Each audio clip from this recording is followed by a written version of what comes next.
All right, 6:02 in the Rose City. Time for Dirt Sprague on Portland Sports Leader 105.1 The Fan and the Fan Sports Network. Good morning, good morning, morning. Happy Tuesday, everybody. Hello. What is happening? Now, the sports was really sportsing last night. Dude, it was a nice little day of sports yesterday. It's a great night of sports. You got college tournaments going on. The NBA was outstanding. World Baseball Classic. Yep. Dangers getting hit against Mexico. I feel like every 2 minutes, some NFL news was popping out. The entire afternoon. The whole day, the whole afternoon, everything. It's one of those shows that I don't give enough credit because we have those moments that stand out. I love the Monday after the Super Bowl. It's 4 hours of the same topic. We all watch the game. Everybody's on the same page. I love that show, right? Big college football weekends. That's one that I forget about every year, how much I love that show. Yeah. It's such a fun show. I love, you see, I'll disagree with you. It's fun to do in the breaking news category. Yes, because we're the one passing all along. I think I enjoy the day after. Sure, let the dust settle. Because we've dust settled day one. Who got signed? Who's still out there? All that stuff. Give me your immediate take. This guy signed with this team. What do you think? 7 years, $80 million. Is it going to win him a Super Bowl? And I love when it's like, I was watching a bunch of stuff yesterday, and you get these pundits are like, I don't understand this move. And I'm like, well, you're not an NFL GM. Yeah, that's your problem, all right? I think that's what I enjoy the most. I love giving an opinion on something. Sure. And then kind of seeing if I'll be right or wrong. I love how, absolute every hot take person is about whether the move was a good move or a bad move. This is the best move I've ever seen. I listened to one, it was a podcast, and they were like, the Max Crosby trade. And they get into it, and they're like, is he going to be great in 2 years? And they talked for 15 minutes, and they go, yeah, I think ultimately I'd rather just have Max Crosby on my team than not have Max Crosby. What was the point of the last 15 minutes then? I thought, yeah. What are we doing here? I'd like to have Max Crosby on my team. Not every trade's going to hit, and if it hits, great. You got to go for it, man. I tend to be more of the all right, I can see it. Now let's see how it works out. It reminds me of when we get on draft night, and this is probably more of a thing in the NBA than the NFL, although that's maybe not accurate. But I love when you watch a draft, it's like, oh, I love this pick. This guy's a great player. Let's comp him to X, Y, and Z Hall of Fame player. When in the back of my mind the entire time I'm thinking 80% of these guys are going to flame out. You realize that, right? But we got to love every pick. He comps to this player. He's going to be an all-time great, and then 2 years later you're never going to hear from him again. Right. There's a lot of those. I can see the logic behind signings. I'm not going to kill you unless it's something that just genuinely doesn't make sense. The one that we did a couple of years ago, I remember, was the Penix Kirk Cousins thing, which aged very well. In the aftermath, we're all like, Atlanta, what? I actually defended it, I think. You did a little bit. I was I can kind of see it if you're sitting him for almost a year. Because it was only a 2-year guarantee. Yeah, I think it was a 3-year. They bought out the final year of the deal. Oh, okay. I thought it was a 2-year. Maybe it was 2-year, and we'll see. I can't remember. And then Penix was on the rookie deal. I don't know. I kind of defended it in the sense of let Penix sit and learn, but sure. It was stupid. Well, and we've had ones where we've questioned in the past. We did this with the Jordan Love. Now it's a draft pick, not a free agent signing, but we all did the same thing with Green Bay. And then you look up and you're like, oh, Green Bay's got a franchise quarterback now. So that one kind of aged pretty well for him. Right. Yeah, but you got to have the takes right away. It's fun to have news. Every 30 minutes, I would make sure to set a reminder to scroll and see what have I missed, because there was something popping up every 6 minutes yesterday. It was crazy. I had to quit. I just gave up. All right, I'm done for a while. I was following it. I was unplug. Listening to it. I was seeing everything, and then I had a 4-hour stretch where I'm like, you know what? I'm going to come back to it, and I'll see what I missed. Let's let it all build up and then digest it all in one big bite, okay? Yeah. I'm just going to eat the entire pizza here. I'm not just going to nibble on it throughout the course of the afternoon. Could you imagine if ESPN came out at any point yesterday with any of the moves? You guys are right. It's either this is the best move or I don't understand what the F is going on. What if ESPN just came out, because there's a lot of those moves yesterday. There's going to be no matter of an impact. There's really no measurable. That team's still going to suck. They signed this guy. They sucked last year. They're probably still going to suck this year. So not really anything's changed. I would argue that some of the biggest moves that happened yesterday and will happen as free agency rolls on are positions and players that don't get talked about a lot. Yeah. We trend towards the sexy name. The big name, yeah. The big name, the skill position guys. But you got line guys going the Lions got a new center. Do you know anything about their center? I know nothing about their new Raiders center. got a new center. Right. I know about the Raiders' new center. We're going to talk about the Raiders That's today, a pretty big contract right there. That's historic for that's what that's a lot of. They talk about resetting the market. Jeez. They were like, screw resetting the market. We're going to blow up the market. Good luck paying interior offensive linemen for the next 10 years. Yeah, do you want to be a running back? No, I want to be a center in the NFL. When offensive lineman, it can help. You can get paid a lot of money. So we'll get into all of that today. We will get into some of what we saw last night between the Nuggets and the Thunder. That was a great game, man. That was a fantastic Phenomenal. game. I didn't watch the second one very much. It was a little too late for me, but the first game, damn, it was a good game. The Clippers kind of controlled most of the second Yeah, game. I was keeping tabs on it. Then I'm like, all right, it's getting kind of late into the night. I will also say, and I know we'll probably get to it there, NBC has been a breath of fresh air for the NBA this year. It's been good. It's not just the music. It's just the way that they present the game and uplift the game, and it's not like, why am I here? Why am I watching? It's been really refreshing because the NBA's had a lot of that over the years where it's like, let's go to halftime. And I love the TNT, now ESPN crew, but it's like, this game sucks. These guys are terrible. This game sucks. It's like, why am I watching then if you keep telling me the game sucks? What am I doing here? Yeah, I'm kind of with you on that one. It's just all about the game, and they do a good job. They do a good job. So we'll talk about that. I missed this. Did I miss the Nugget fan sitting the Nugget fan sitting courtside in OKC? Or was Shea Gilgeous just imaginarily shooting fans who were doubting him? I didn't quite understand that either. He was going crazy at the end on the celebration, and I was like, did I miss? I didn't see any Nuggets fans that were talking trash to him. It looked like there was a lot, but blue maybe blends in together, and we just couldn't see Were it. the Jokic brothers courtside, and I just didn't see their big asses? I don't know. I was wondering the same thing in the aftermath of that game. Because he was really pointing. You were at home. I know. That wasn't in Denver. And he was like really specifically pointing. It's one guy just running his mouth. Maybe it's his guy and is like, using it as like a hype up, like, they doubt me. They doubt me. I wonder if any players ever done that. Just have a plant that they buy a courtside seat for, and they just tell them to run your mouth to me the entire game. Just get my blood going. Michael Jordan used to make up arguments that people would make. That's actually a sneaky good idea. Like, hey, I'm going to buy this courtside seat. You're going to sit right mid-court every time up and down the court. You're going to tell me I suck. You're going to tell me I'm terrible. I can't make a shot. We just found Kevin Durant's burner. That happens. That happens. Yeah. People get hired to do that.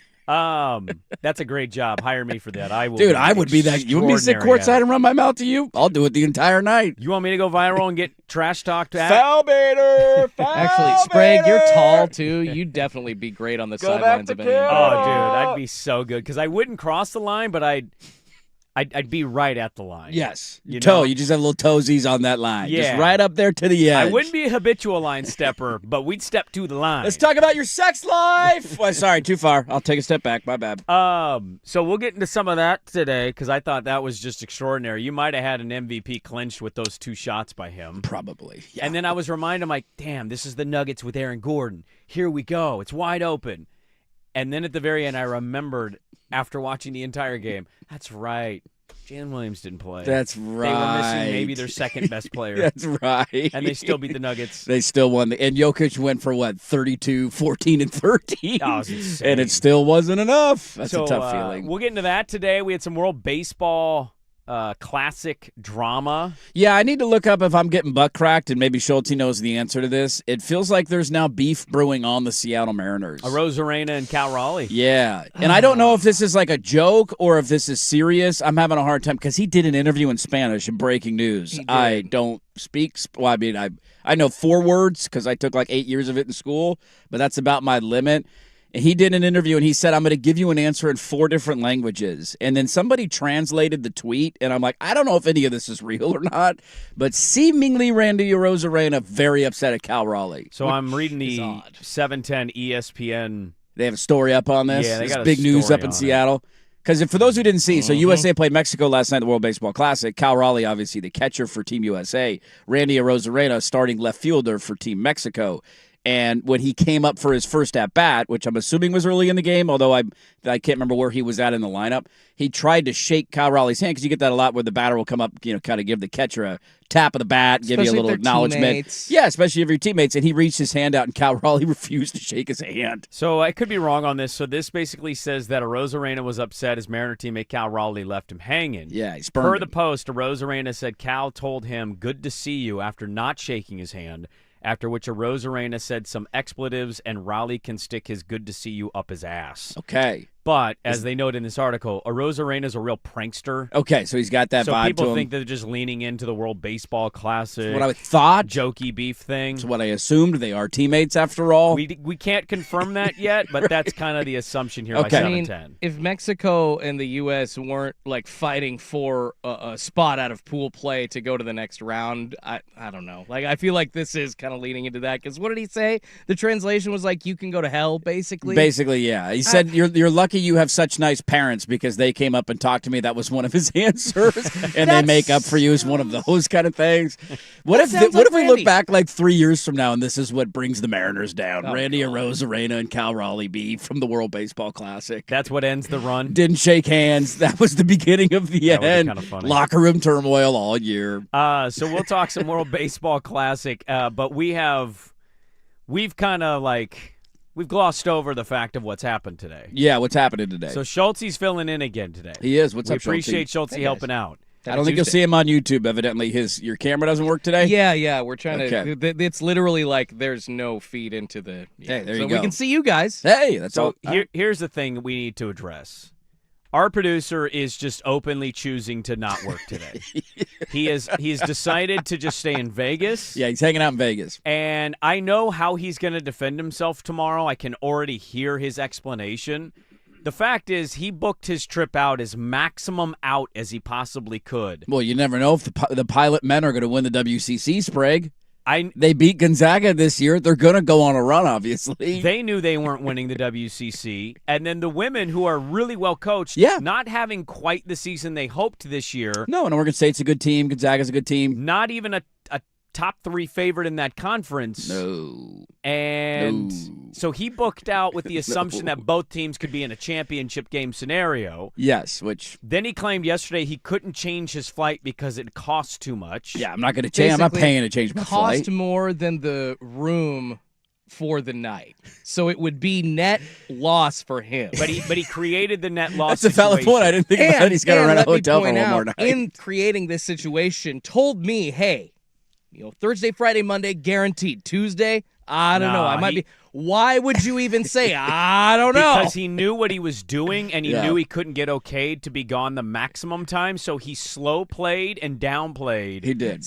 Hey, I might be gone Tuesday. They called this subterfuge. So stand by, stand alert, when he knew the entire time he was ultimately going to be there Monday and not coming until Wednesday. Yeah, the way that he phrased it was an absolute lie. It's an absolute lie because for the entire week he kept telling us, "I'll be back at the latest by Wednesday," but that's only if the pilots go on a run. So my entire thinking of it was he must have flown down with the team. He's there broadcasting the games. I'm assuming he didn't buy his own flight. So when they lose, you fly back when the tournament's over and they lose. Like, I don't think Portland's hanging out in Vegas for a week. I'd assume they lost their game at 11. The men lost on Saturday. They got killed by San Francisco. The women lost Sunday morning at 11 a.m. Yeah. And we just assumed, like, they're going Monday. They're going to fly back, right? But evidently he's on his own flight. So he flew and it was down... never spun to me that he had bought his own tickets and then needed to change a flight to get back. Instead of just saying, he could have solved all of this by saying, guys, I'm flying down on my own time. I have to book just in case because I can't change my flight the other way. My flight returns on Tuesday because I have to be there that long. If they lose early, I'll try and change my flight, maybe back early, not the way it was spun. Yeah, and he's going to lie about all this tomorrow. He's hanging out in Las Vegas. And he's going to explain how he couldn't do it. There was no way to do it. No way. And I'm just like, get out of here, dude. You know what you were doing. He wanted an extra day in Vegas. He's been in the industry and traveled too many times to not know what he was doing. Yeah, he's smart enough. He knows his way around the block. He knows what's going on. You cannot claim, I've never done this. Right. I didn't expect that. We also did not hear from him at all. It was a text to Schultze yesterday. He still hasn't texted us. No, Schultze was the one that alerted us that Swigart indeed will not be back until Wednesday. You know why he didn't text us? Because he knew that we would know. Excuse me? What? It's unbelievable. Are you going to go get another pool drink there in Vegas? Huh? Listen to some... You going to go to Margaritaville tonight? What are we doing down there? Cabana boy. Hey, go be a Cabana boy. Well, we got a lot to get to today. No swag. It is a Mail Sack Tuesday. Let's get it rolling. We got a lot of NFL to talk about. We got all those other things to talk about as well. Some really unfortunate stuff coming out about Oregon State yesterday, who, by the way, covered the 18.5. You're damn right they did. Gonzaga's not that good. No. By the way, probably picking against them in their own region. Yeah, second round team out in my You in my cannot bracket. feel that amazing about this Gonzaga team. No, you lost to Portland. It has not been pretty. We had a Gonzaga fan trash talk them beating Oregon to me yesterday, and I'm like, if that's what you're. Oregon's pretty. Is that a feather in your cap? We're terrible, We're man. better than Oregon. Well, you beat us. We beat you, so yeah, you piped out over there, right? You're right. It's baseball season. Wait, no, it's not. Oh, Damn it! wait. It's almost You wanna no. talk It's about football baseball? season. Spring football's You back. just got a 4-game sweep over Xavier. Is Xavier any good? No, I don't think so. All right. No. You guys are worried about losing your best player. I saw that scuttlebutt yesterday. Who? Whoever the best player is, he might be The the baseball number one, player? might be the number one pick in the draft. Oh, That guy, what's his name? right. Him. I mean, I'm always worried about them losing their best Beam. He might go to LSU. Oh, Because I think he has one. I think because because it's a 3-year thing. He's got one more year left, Mm. and somebody has the ability to throw a massive bag at him. LSU's taken a guy or two from us before. Have they? Yeah, I think so. Like good players or role players? Good player. Okay, They just lost a guy like a year ago. I'll take your word for it. Yeah, me too. All right, let's get it going. We're off and rolling on a Tuesday. Dirt and Sprague, 105.1, The Fan.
a.m. Boy, we got a lot of National Football League stuff to get to today. We may or may not have Eric Collins, the great voice of one Charlotte Hornets. They are in town tonight for a thrilling they're tilt. They are. And we've reached out, so we'll see once he wakes up if he wants to hang out with us. Come hang out, Eric Collins. We'd love to have you on the show. He's been on the program before. Yes, he has. And so we'll have to wait and see. A lot of NFL to get to today, so let me get to some non-NFL. Let's do it. Because there is so much National Football League. Got to get the other stuff out of the way. Well, we don't have to get it out of the way. We can just talk about it. Sure, it's not your veggies. It's a full-course meal. How much of the World Baseball Classic did you watch yesterday? Probably 78% of it, of the Team USA Mexico game. It's a very random number, but it was on the TV, and then eventually I switched to the dual screen, so I had both games going on at the same time. For the Thunder Nuggets? For the Thunder Nuggets game, because I think that started a little bit later, or either that or I just missed the first quarter of the game. So I had them both on, and then you're just in and out of the kitchen, and so thankfully the timing was really good. I walked into the living room and saw both home runs when they took the lead. I saw two Bobby Witt Jr. diving plays. And so, and then Aaron Judge gunned a guy down at third base. So I happened to be in the living room at the perfect time to see a lot of the highlights of the game. And it was a fun one, a little uncomfortable. They needed some big outs late in the game, but it was a fun baseball game. I saw the final inning, saw that it was 5-3. Yep. Saw it got uncomfortable. I left and missed from when Skeens went out until that last inning. You did miss a My lot. daughter you're going to be in high school next year night, so we had to go to the high school. That's a big deal, man. No. Yeah, no. I mean, it's just, is there for an hour and a half? It's like You learn all about the high school? You got to learn about the high school. I already knew about the high school. You're already aware of what's going on. Yeah, I was like, all right. We had that when I was in 8th grade where you got to go shadow kids for a day. I don't know if they still do that, but you'd have to know somebody. My brother was he was a junior, and so I went to hang out with him for the day, and it was a lot of fun. I don't remember doing this at all. Did you know somebody in high school, though? Yeah. Yeah.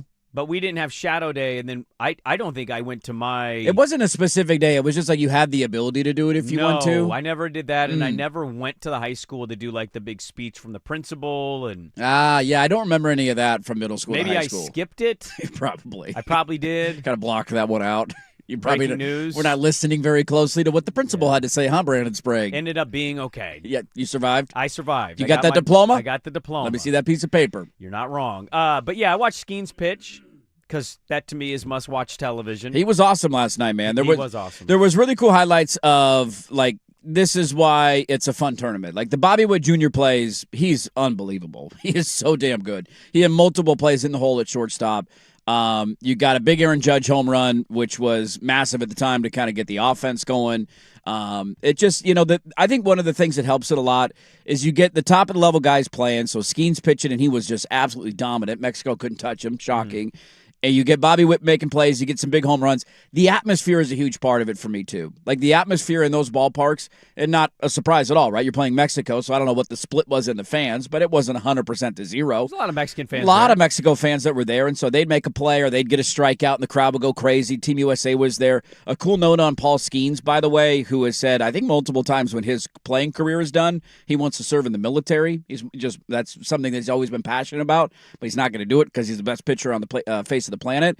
He flew out the entire Air Force baseball team to be in attendance to watch the game, which is just one of those cool gestures. And he got a rude awakening, not rude, but a nice awakening of what it's like to play with actually talented players because guys were awesome behind him last night. He got run support. He got run support and diving plays from defenders and guys throwing people out at third base. Well, although he might have been out of the game by the time that happened, but still, great defensive plays last night. The run support's great, defense is great, but largely his stat line, like, what's his ERA? Isn't it like 2 something? Oh, it's just, right? It's insanity. It he had a usual Paul Skeens night. Yes, you couldn't touch him. He was dominant, and see you later. Yeah. That's about how it goes when Paul Skeens pitches. So what's next for them? They have a game today against Italy. I think this is the final pool game. And then we go to the quarters, right? And those are the elimination games. Yes, so that's the final pool game. They will obviously be moving on. Okay. I think Korea has already moved on, and now, all right, maybe they haven't officially moved on yet, but they're going to. On. Japan, I don't think officially has yet. They play, I think, one more game tonight. And we did. I think the Dominican and Venezuela got to play a big game, but that one's tomorrow. So I don't know. The way the tournament breaks out is a little confusing to me. Japan won last night against Czechia 9-0, shocking.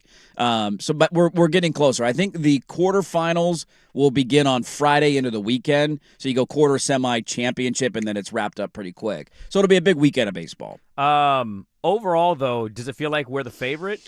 I don't know about being the favorite. Like I the think we are Dominican in the- lineup is Pretty good. Insane. Yeah. And there's this guy who our boss correctly pointed out. We were talking about the scariest sluggers in baseball yesterday on the show, and our boss pointed out afterwards, hey, there's this guy named Shohei Ohtani that you forgot to mention. Yeah, we omitted Shohei Ohtani. He's in my division, and he terrorizes me for 37 games a year, it feels like, even though I know they don't play that many times.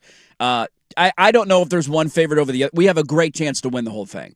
But to me, it's you're splitting hairs between us, Dominican Republic, and Japan. One of the big questions would be how many guys are able to pitch. Like, we've used two of our best arms. Well, Screwball's gone. Screwball's gone, and they said he can't pitch again, and he was bummed about that. I don't know what the protocol is for Skeens and if he's going to throw again or if that was his only start because they're trying to limit these guys and not have there be an injury risk. So how far down the rotation do you get by the time you get to the quarters and semis? But it's just is a really fun way to start the baseball season because baseball is a sport that outside of opening day, you just don't really get much conversation about. Opening day is always fun because it's the first game and everybody's playing, so you watch it all day. It's a really fun way to inject immediate life into the season. You're watching meaningful baseball before the regular season begins. The guys care. The atmospheres are great. So it's been a lot of fun to watch. I'm excited to see how it plays out this weekend. And it's probably us, Venezuela, Japan, and the Dominican Republic are the four big favorites. It's completely taken away my attention, from spring training. Yeah. Mariners are kind of secondary. It's whatever, what's going on down in Arizona. Some double A guy getting an at-bat in the seventh inning. Reed at the end of the day, but this is must-watch television for me. It's been really fun, and honestly, I'm no soccer fan, but it's our World Cup, man. We suck here in the U.S. for soccer, so this is something legitimately other than the four. What's the NHL? The Four Nations they did last year. Yeah. It's kind of like that, and I feel like it's kind of taken on a life of its own, especially in this iteration in 26. Well, it felt like when this thing got started that it was. I had mentioned that it felt like it lost some buzz because you kept having all these big-name players, mainly pitchers, that would be I'm going to play one time and bounce. It's just not easy to figure out. And I totally get why they don't want to pitch more. It's not a criticism. I think it's the them. players want to. It's mainly the teams and the agents that are hell no, you're not doing that. Which, quickly, let me speak against that by saying they're going to have Scooble come back and pitch 5 innings in a get-right game here in spring training. So I don't understand. For the Tigers, I don't understand why you paid him $30 million?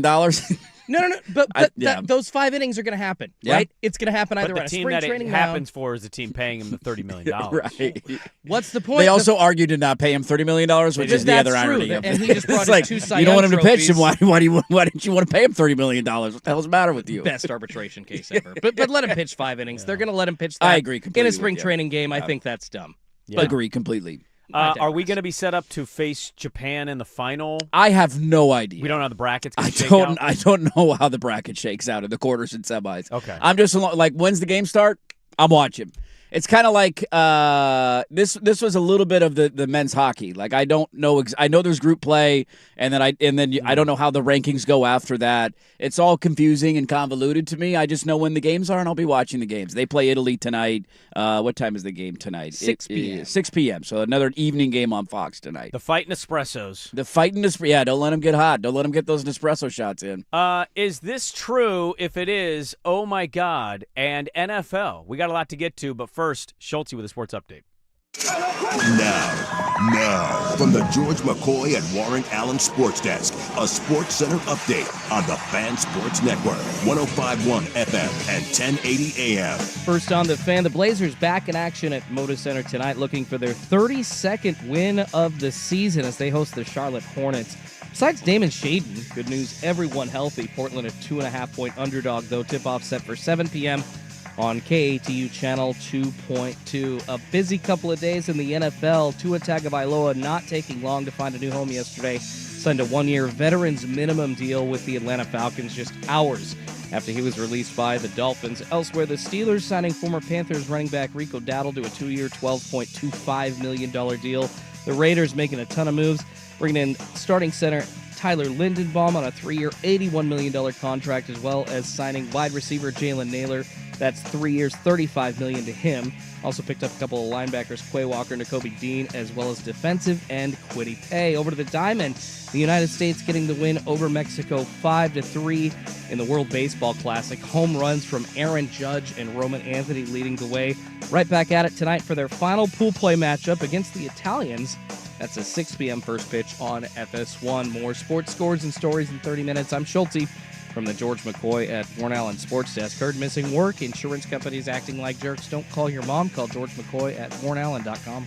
The home of prime time.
Boy, the NFL was NFLing yesterday. We'll get to some of what we missed live on the air. Give our thoughts on some of the big team moves. The Seahawks signed Rashid Shaheed. a big one to keep. Give you a grade from one website on that. Ooh, is it anything other than an A+++? Definitely not an A++. Not an A++++. I don't think No, I'll that's give a you a thing. C-. It's only a thing if the Bengals can do it with an F. An F minus minus. Then we can go the F-. That's the only one that's allowable in the NFL. Yeah. One random local story. So Oregon State fell last night to Gonzaga. No shocking development. They did. Good night, sweet prince. We'll miss you, Wayne Tinkle. Wayne Tinkle's era at Oregon State is over officially. And I don't know if you saw this, but his son, Trace, who once played for him. I did. I remember Trace well. He posted basically exposing that Scott Barnes, right before the tournament, went to every player on the team and told them to play like individuals caring about the portal. And look, it's one thing for a rando account to put that out. Yeah, somebody like it's a random Beaver fan account, and you're like, well, I don't know if this is true or not. Or a fan or media member to say, I wouldn't be shocked, and joke and kind of be half serious about it. Yeah. It's another for the former coach's son who played for your program to come out and say that happened. That is a – look, you already have enough data and evidence to fire him. No new evidence was needed. But you just threw another log on the old burning fire, and somebody needs to find out if this is true. Yes. The players need to be asked, like, did he sit down and tell you guys to play as individuals for your portal reasons and not – to basically sabotage the whole situation. Yeah, this is one of those I wish we had exit interviews in college basketball, the way we do in the NBA where every player sits down for an end of the season, here's how it went, here's my offseason, blah, blah, blah. Like, to get those exit interviews with the team would be really nice to ask this question of, did this happen? How did it go? What was said? Because it's just, you can't, an athletic director doing that? It's just ridiculous. On every level. There's no defense of it in any way. What do you get out of it? None of it makes any sense to me. I can't believe this guy's going to be in charge of the next hire. Like, there's no indication. He's walking away before his next contract is up, too. He's going to leave. He's going to retire. Yeah. He's had some health issues in the past. He's well compensated. He's going to walk away with a golden parachute because your president doesn't care enough to fire him, and she has no idea what's going on inside the athletic department. Would it shock you if he hired somebody and in a year from now announces that he's stepping down? I wouldn't be shocked. Not at all. I'm done working. I'm going to go live on a lake somewhere and see you later. You guys deal with this problem. Get rid of him any way we can, right, at this point? I mean, sure, you're happy that he's gone, but it's just it's the reality of, like, you have somebody at the top who is so out of touch with what's going on and what the concerns are in the day-to-day of what fans are feeling. And it'd be one thing if you had multiple programs that were experiencing success. Your football program just had literally one of its worst years in its existence. He made the last hire, which was the cheap move to stay in-house and not roll the dice with the reported war chest. It backfired and blew up in his face. 2 weeks before he fired him, he said there's no chance we're going to fire him, and then he fired him. So it's just that has been a disaster, and that's your biggest revenue generator. And we all know that there are headwinds facing Oregon State. There's no reason you can't go better than 2-10. You could be a better football program than that. A lot of teams have headwind, and they find a way through. You made a terrible cheap hire. You're the highest paid AD. This basketball thing is a massive issue on your hands right now. Of you did the same thing. We're not going to fire him. We fire him. Like to throw the fans an easy piece of red meat right now would be so simple for the president to find a way to move on, say we're not going to let this guy have say over the next coaching search because he's not long for the job and he hasn't done a good job and he should get fired. It's like the simplest decision ever, and they're refusing to make it. Well, and there's no indication that they'd even consider it. To me, it feels like they more think a lot of what we're talking about is just internet fodder. Of course it is. Versus like it being a reality of like behind the scenes, it's kind of a nightmare. It's an absolute nightmare. The former GM of the football program just filed a lawsuit against the university. Well, because they lied about his whole situation. They slandered him. Yeah. They said, the entire thing was a lie. We have all the documents to prove it. We have emails to prove it, text messages to prove it. Mm-hmm. They defended the NIL deal, which ended up, is that still in existence? Oh, wait, no. They ripped up that piece of paper. Oh, the blueprint The blueprint deal after they defended it in the public square. Brent Blaylock, who told them to worry more about the name on the front of the jersey than the back of the jersey. The name on the back of the jersey doesn't matter.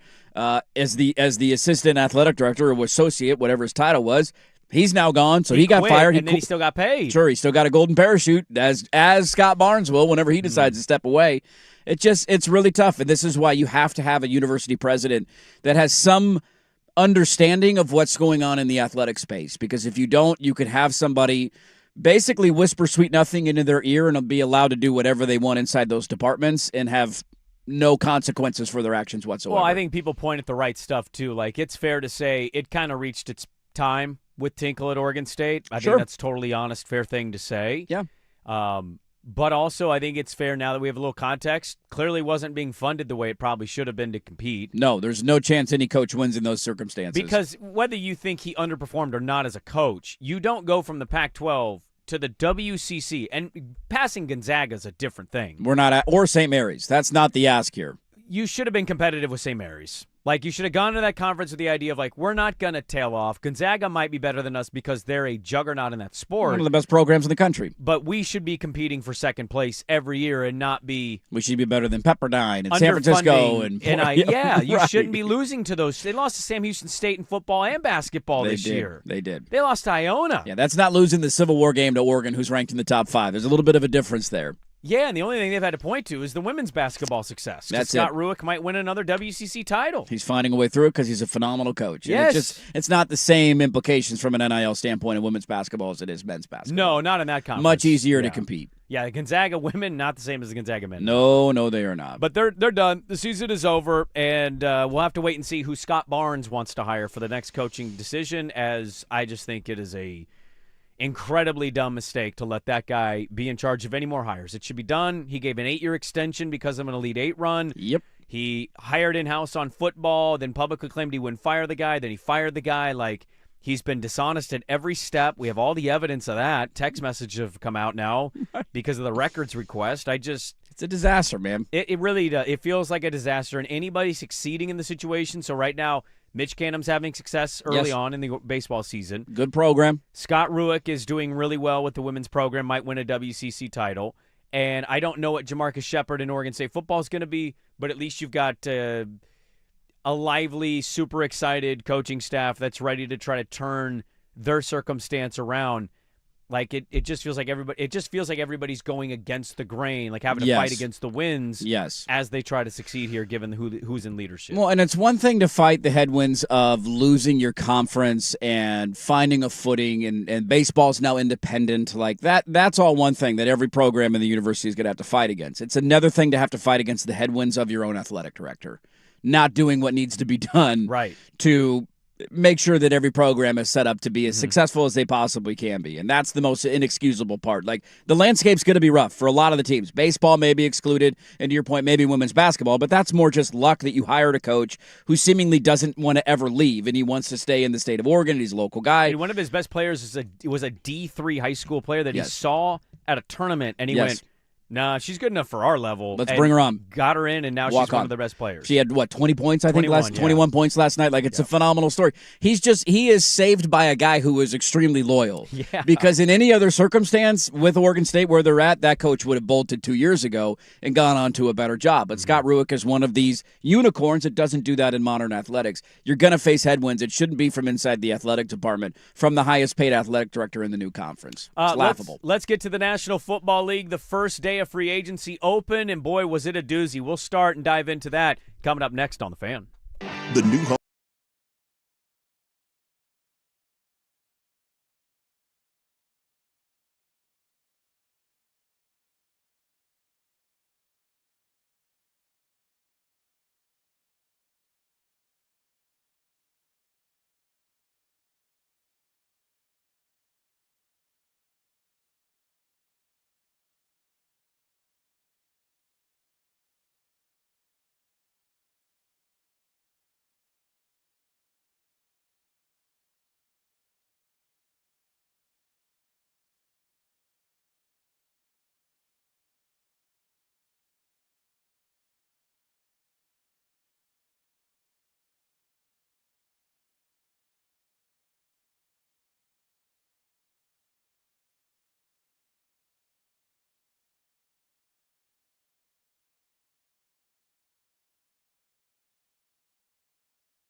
All right, welcome back in.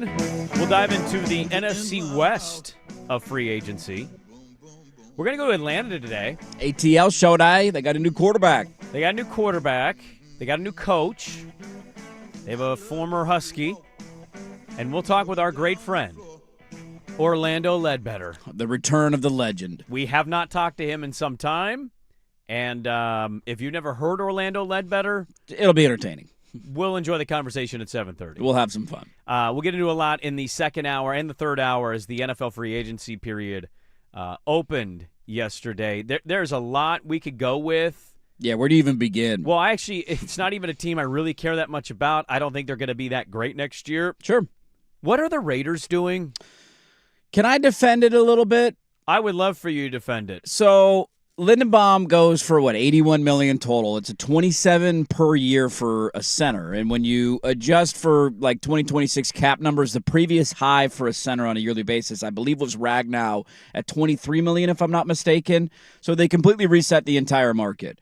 The defense I would have of it is twofold. Okay, one is the Raiders just traded Max Crosby for 2 first-round picks. The salary cap's going up. They got rid of Geno Smith, and they're going to have a quarterback on a rookie deal because Mendoza's going to go there. They have a lot of money to spend. Mm-hmm. Secondarily, I think if you're the Raiders right now, maybe this is wrong. I have a feeling that you have to overpay for players that are at the premium of their position, if that makes sense. Of like, if you're giving a comparable offer to a guy, and I don't know who else was interested in having a center this offseason, but let's just throw out a random playoff team. The Lions were. They Lions, signed sure. a center yesterday. How about the Bears center retired? Let's use the Bears as an example, Sure. right? So if I'm a center and I got the Raiders, the Bears, and the Lions in front of me offering somewhat similar financials, where are you going to sign, and where are the Raiders finishing in that race? Probably third.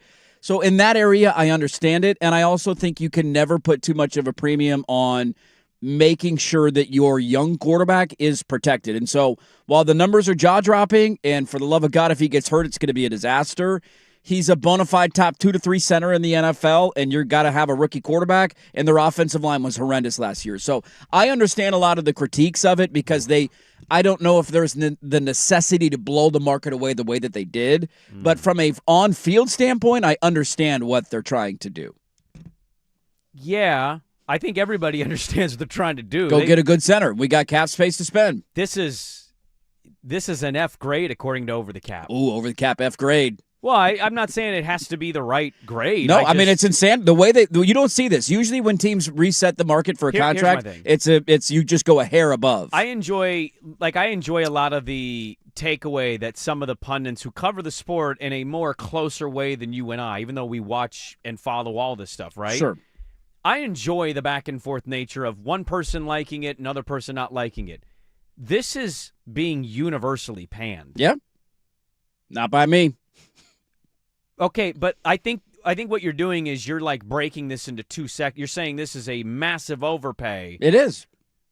But good player. He's a phenomenal player, and they also still have a ton of cap space. It's not bankrupting They had the them. most cap space of anybody in the NFL. Right, so it's not like this is going to limit their ability to go get other players. I know but that's not what this is about. It's about how much you spend on your cap Sure. space, right? Would you rather have him at $4 million resetting the market, or the number 17 center for a more reasonable contract, and your offensive line ranked where in the NFL last year? Well, what was one of the big criticisms of the Ravens last year? Was their line. Yeah. He was the center on the line. He was the center on the line. Like, if your whole line isn't fixed, but one guy's good, we saw last year with quite literally his own team. I don't think they're going to be done. That done. doesn't mean their line is good. I also think you can have one good offensive lineman, and it doesn't mean your entire because your offensive line sucks doesn't mean everybody on the offensive line sucks. No, I agree. It's a unit that works together, and you can have weak spots. That's kind of what I'm saying, though, is he can be a great center if the rest of the line is meh. I don't think they're this done. It's not going to matter, and it's going to be a massive overpay. I don't think they're done is the other part. Like, we saw the Bears do this last year, and while their offensive line didn't rise to the ranks of the top 5 in the NFL according to Pro Football Focus, it did drastically improve. And what did Caleb have to do in his rookie season? He had to run for his life. He was killed. Yeah. And so I understand all of the complaints. I'm not even disagreeing with that much of it. I just don't know what the difference was in terms of if you had to overpay for a guy like this because you're the Raiders. You're one of the worst teams in the NFL. You're a disastrous organization. And so there was nobody offering him $81 million. Of course there wasn't. Guaranteed. But how much over the cap or over the projected amount did you have to go in order to get him? So you're saying the Raiders have to pay a fee? I would say there's a premium to go play for. They just had the worst season in the NFL. Yeah, but I disagree with that. I think players don't think about this stuff the way we do, man. If they offer a contract, you sign it. Players signed with the Jets yesterday. That's my whole point, The Jets are the worst team in the NFL. Sure, that's my whole point. What were other teams offering him? We don't know the specifics of that. We have no clue what the other offers were on the open market. No, but people got real intel that he had an idea of what he was going to go get, which is why he was ready to leave Baltimore. He got a bag. He's going to go get paid. He got a huge bag. I'm not mad at him for getting a bag. I just am all about protecting young quarterbacks. I mean, we'll see. I understand the complaints of it. This will be in hindsight. We'll grade it. If they have the ability to protect Mendoza because their offensive line was horrendous, they couldn't run the football. They drafted Ashton Genty in the top 5 last year. Okay. They're going to take a quarterback number 1 overall, and they have a terrible offensive line. You cannot win in the NFL with a bad offensive line. You're not wrong. I just that is a crazy amount of money to pay for a center. And my example would be, would you say Detroit is a good team? I would. Would you trust Detroit's evaluation of talent? For the most part, yeah. They signed a center for 3 years, $25 million. Yeah. 81, 25. I get it. I've never heard of the guy before. Can't tell you anything about him. I'm not going to pretend. I'm not going to pretend to know anything about his game. Sure. I've heard of Lindenbaum. I know he's one of the 3 best centers in the NFL. That's totally fine. I think if the Lions are going for you, I kind of trust the evaluation. This is why I'm I not love even free saying. agency. Well, I'm not saying that's the right deal either. Sure, the Lions didn't make the playoffs last year. I think I'd trust you to play better as somebody on the up and coming in the NFL as a Lion than as a Raider. Well, of course, they've been a playoff team. The Raiders haven't won a playoff game in a quarter century. Yeah, they know what to do with him. The Raiders do not. So, a lot of money, man. This is why I love NFL free agency. Well, we're debating the center of the Raiders right now. The center debate. I mean, you can make an argument, Dirt. It was the debate of debates yesterday. Of all of it yesterday. It blew out the center market. It was insane. What if he plays great for 4 years and their offensive line's good? Well, then I'd imagine they have a good left tackle. Sure. And a right tackle. And that's what they're gonna go do. Are they? They're the Raiders. I would tend to think with having the most cap space in the NFL. Trust the Raiders. Sure, I get it. And I don't trust the Raiders either. This to me signals this is what you have to do with a rookie quarterback. You have to shore up the offensive line. I don't disagree with that point. Nobody does. I just think massively overpaying for a center that's an interesting move. We'll wait and see, buddy. We'll wait and see. I have no more argument. That's worked into Well, this is the Desmond Bain thing. Like, we can argue it until we're blue in the face, but how's it going to turn out? Well, we can still say whether we think it's good or bad. Of course we can. Yeah. That's the beauty of stating opinions, but nobody knows how this is going to work out for the Raiders. You love this deal. I love this deal. Wow. Love this deal. I'm with Dirt. I think they had to do it. If they were going to get a center in Las Vegas, you got to overpay. I love that we're acting like Vegas isn't a sexy city and the Raiders are just some no-name franchise that people don't want. But they've been a dumpster fire. Yeah, so what does that matter? You guys way overstate how organizations are viewed by players. Like, some players, have a standard and will not go. Go look at free agency yesterday. Players, if they're given a bag bigger than another bag, of course they're going to take the bag. They'll go to literally any team. Obviously. Why didn't Max Crosby want to be there, though? Because they were dysfunctional. Exactly. That is my point. You make my point right there. That who wants to go deal with that? They wanted to keep him. They were going to pay him. I'm not saying they already did pay him. Exactly. Well, I know. Yeah, they were going to keep paying him. Dysfunction keeps players away. I'm going to go work with a franchise that'll actually be really nice when I show up to work. Yeah, money's one thing, but if I hate my life every day, I'm probably going to go sign with a team where that won't happen. I think it's fair to say that we're putting too much stock in it. The only argument I'm trying to make is if there's 3 teams that put the same financial offer in front of you, then this stuff comes into play. Yeah, I haven't seen any report that that's true. No, and I'm not saying other teams did. I'm saying if the offers are the same across the board, I do think then it matters of cultural organization, the culture inside your organization, win-loss, who your head coach is, the track record, like all of that stuff comes into play. And I do think at times when you're a bad team, you have to overpay to go get guys. We have more on the NFL free agency buzz and craziness that ensued yesterday. We'll start the second hour with the NFC West look. A lot of activity going on in the NFC West. Hour 2, Dirt and Sprague, 105.1, The Fan.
Jordan Sprague here, 105.1 The Fan and the Fan Sports Network, the Odyssey app.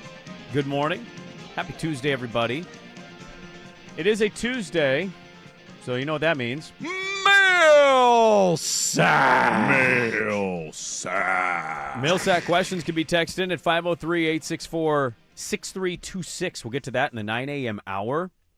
May have Eric Collins. We'll see if he responds to the email request. But coming up in the second hour, Orlando Ledbetter down in the ATL Shout. I'm excited to see the Hornets again tonight. Fun little team to watch. They are a very fun team to watch. Got a lot to get to in the NFL. We'll move on from screaming at each other about center contracts.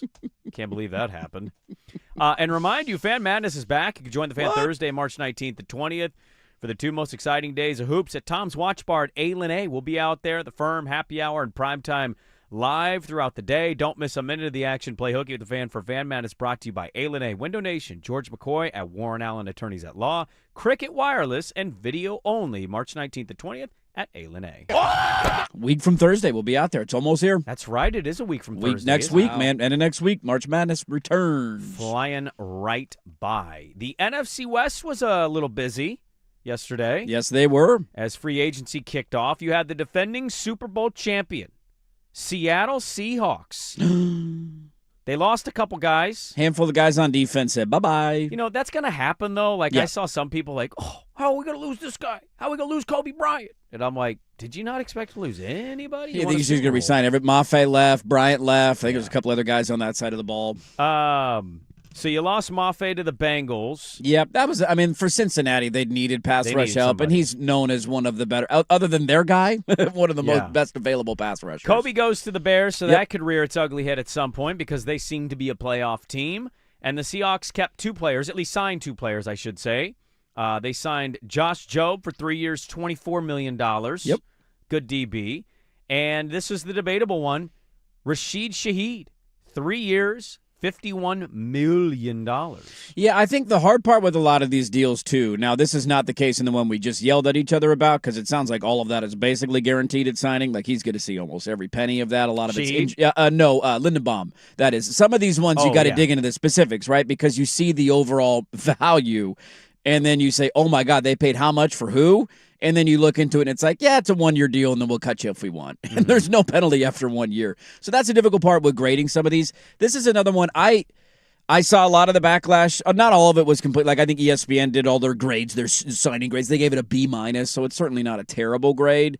Was the idea of some of the analytics around Shaheed saying he did not have that big of an impact on their passing offense last year. He had, so this is he amounted to less than 200 yards of receiving production post the trade. Yes, he did, which does not sound great. That's one of those analytical stats to me that gets in the way of my eyes. I saw the impact that he made in special teams. I saw the impact that he made with a couple of deep routes or deep balls that he caught, and the fear of him taking the top off the defense constantly. Like, no doubt. He injected life, I felt like, into that offense and into that team in the second half of the year. The kickoff return against San Francisco. They had the game in Atlanta that maybe decided home field advantage, where they were not doing anything offensively in the first half, and he ran the opening kickoff back at the second half. The Rams come back, and they don't have home field without that win. They don't win the division without that win, and it was his fly sweep and his punt return for a touchdown that sparked everything for them in the second half. And so is it a little bit more than maybe I thought he was going to get paid? Yeah, but I also know what his ability is and how talented of a player he is, and I'm not going to dive too deeply into analytical numbers of a guy who comes over halfway through in the season, doesn't have time in training camp, practice time is a little truncated at that point in the season, and so I didn't have any issue at all with this. Maybe a little bit of an overpay, but I thought it was smart to keep him around. Yeah, I think it's really tough. Like, you have to comp positional players and what they get, right? If I see a Lindenbaum for 81 and I see the Lions get a center for 25, like, obviously there's a difference in talent there. Yeah. I'm also like, is that 25 going to be more beneficial to them in the overall scheme of how they're using their money? Like, I think you could do the same thing here. So Rashid Shaheed gets a 3-year, $51 million deal. There is 34.735 total guarantees, 23 full. Yeah, so you get basically a signing bonus, and it sounds like a one year, and then we'll see from there. Like, you can debate how good or bad he is as a receiver or the impact. You talk about the eyes not matching maybe with some of the stats on some of this stuff, and we'll see what next year's going to be with a full ramp-up of camp and whatnot. Full off season in the system. Would you rather have Rashid Shaheed on that deal, or would you rather go Tennessee and give Wan'Dale Robinson 4 years, $70 million, 38 in total guarantees, 38 right up front as the signing bonus? I went and looked up Wan'Dale Robinson's numbers with the Giants last year. Yeah. And he has good numbers. He's also 5'8". He's an undersized wide receiver. Not that Rashid Shaheed is, 6'5". What is Shaheed? Shaheed is... He's 6'2". Is that right? Am I oversizing him or undersizing him? I felt like he was just a hair above 6 foot, if I remember correctly. I looked this up yesterday, and I forgot to write it down. Yeah, he's 6 foot. 6 foot, okay. So, that's not a huge difference, but also, that's a little more money to be paying a guy who now I would look at in Tennessee and say, there's going to be a lot asked to you. It's one thing to be doing something on the Giants. Yeah. You're kind of just floating around there as the 5'8" target. Right. It's another to be in Tennessee and be like, all right, that's the high-paid guy. We got to... You better go live up to that contract. You got to go live up to it, yeah. Yeah, and it's... I like, if you were to ask me who I would rather have, I think it's hard to compare the two because, and this is the difficulty of all wide receivers, he was the Giants' leading wide receiver last year with over 1,000 yards and 4 touchdowns. But Neighbors also got hurt. So Neighbors got hurt, and they, outside of, they didn't have it. When Neighbors went down, their number 2 wide receiver was Darius Slayton, who's... been an okay player, but what are we doing here? He's not a number 2 wide receiver in the NFL. He also had quarterbacks in and out of the lineup, and so it makes it hard to judge the numbers that you had last year based on what you're going to do in future production.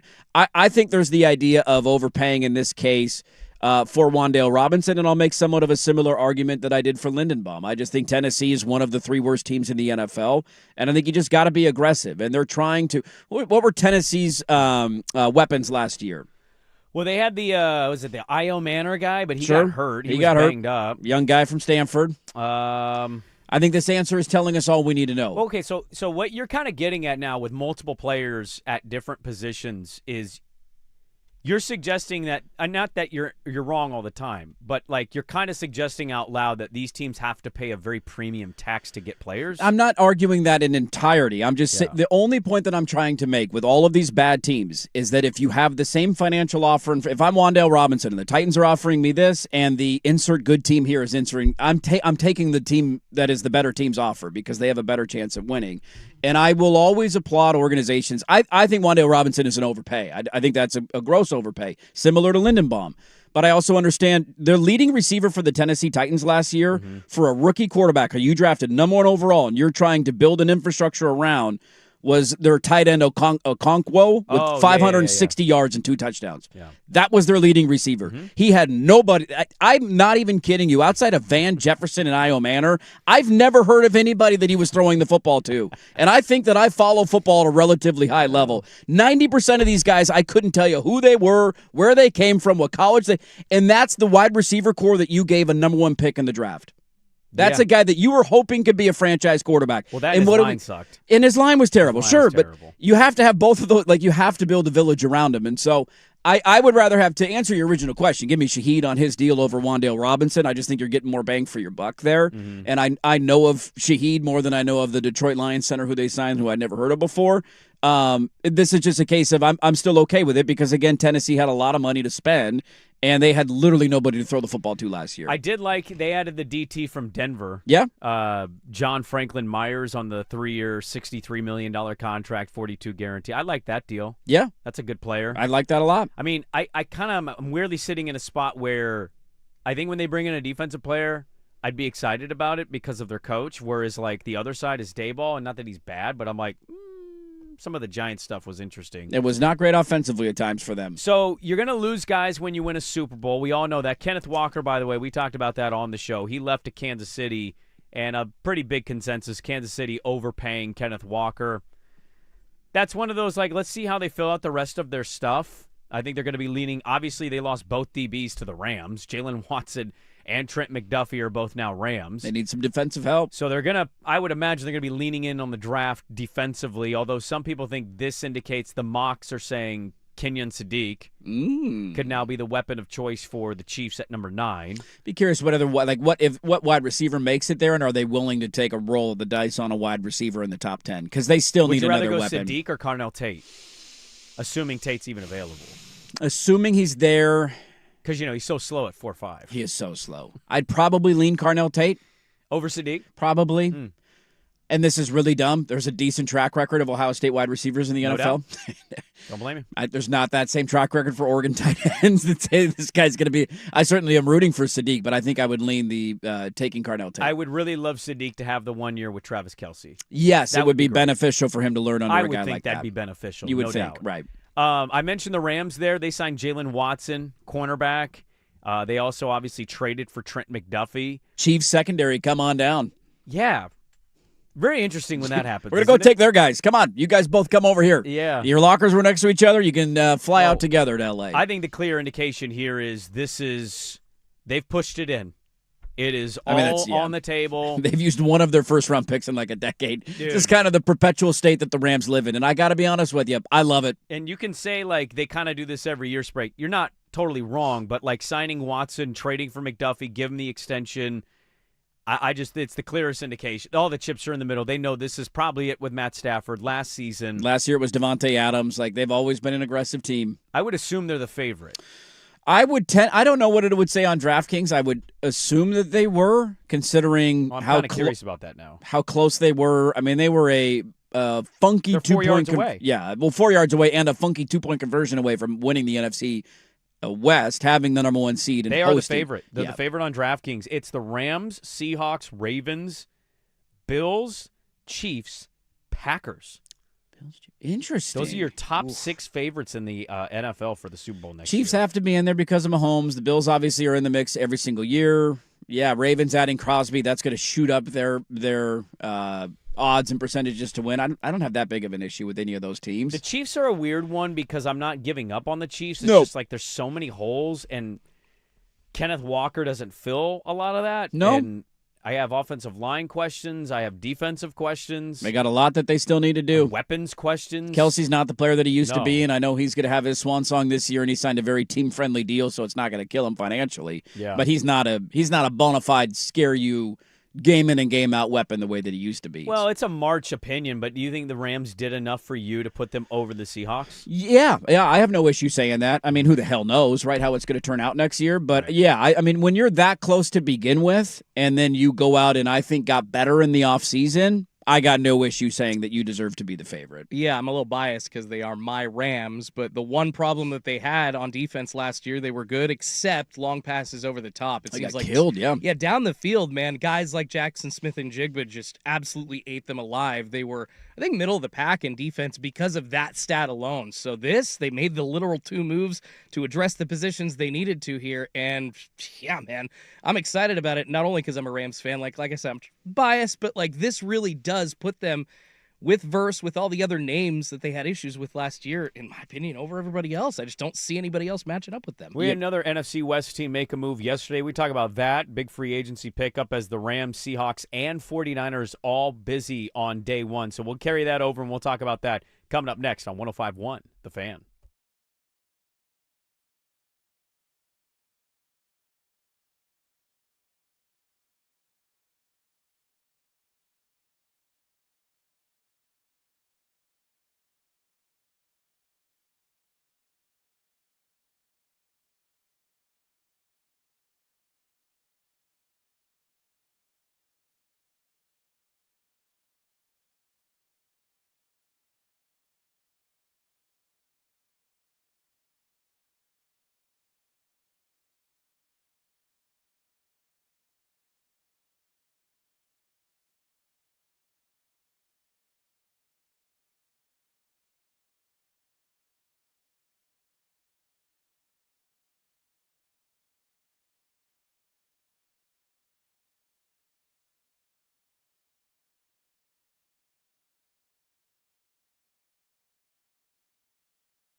We roll on, 7:20 a.m. Orlando Ledbetter going to join us from the ATL. Why did they want Tua?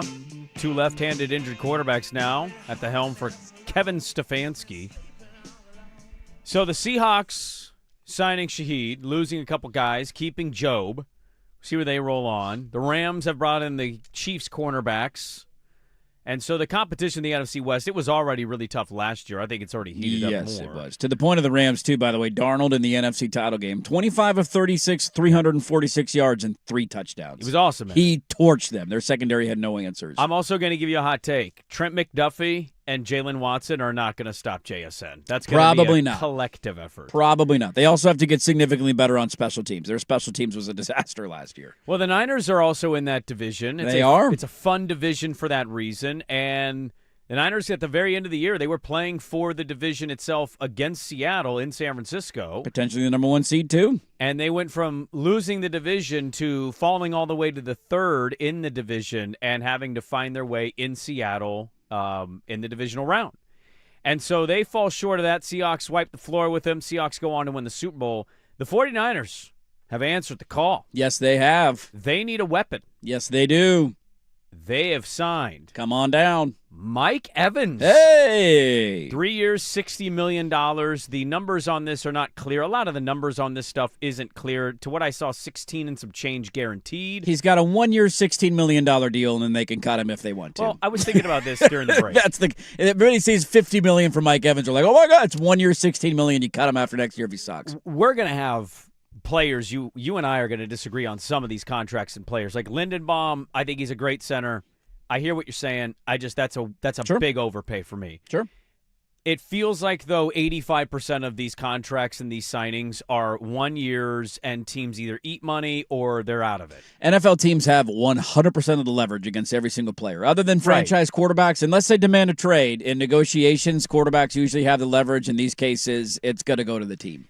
So it's funny, we talked about Mike Evans off the air yesterday after the show, and maybe 15 minutes later, There's the news. the Niners were the team because we were talking about how much would you pay for Mike Evans.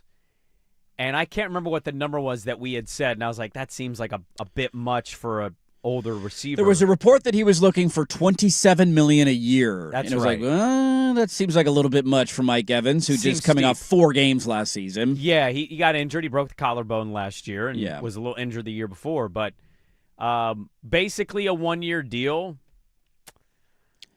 The Niners are leaning into the age thing a little bit. Sure. They're also leaning into hey, a guy that's been injured is a little older, might be more vulnerable for injury, so your substation story is not going away. I mean, to be fair, they got CMC, and outside of, 2 seasons ago, he's been incredibly healthy, and that was the knock on him when he came over from Carolina. Yeah, but He's had 1 year where he's been hurt, essentially. But how many years can a player like that at that position have 400 touches? Yeah, he's going to run out of gas at some point. So I would be really worried about that. But they needed a receiver. Ricky Pearsall can't stay healthy.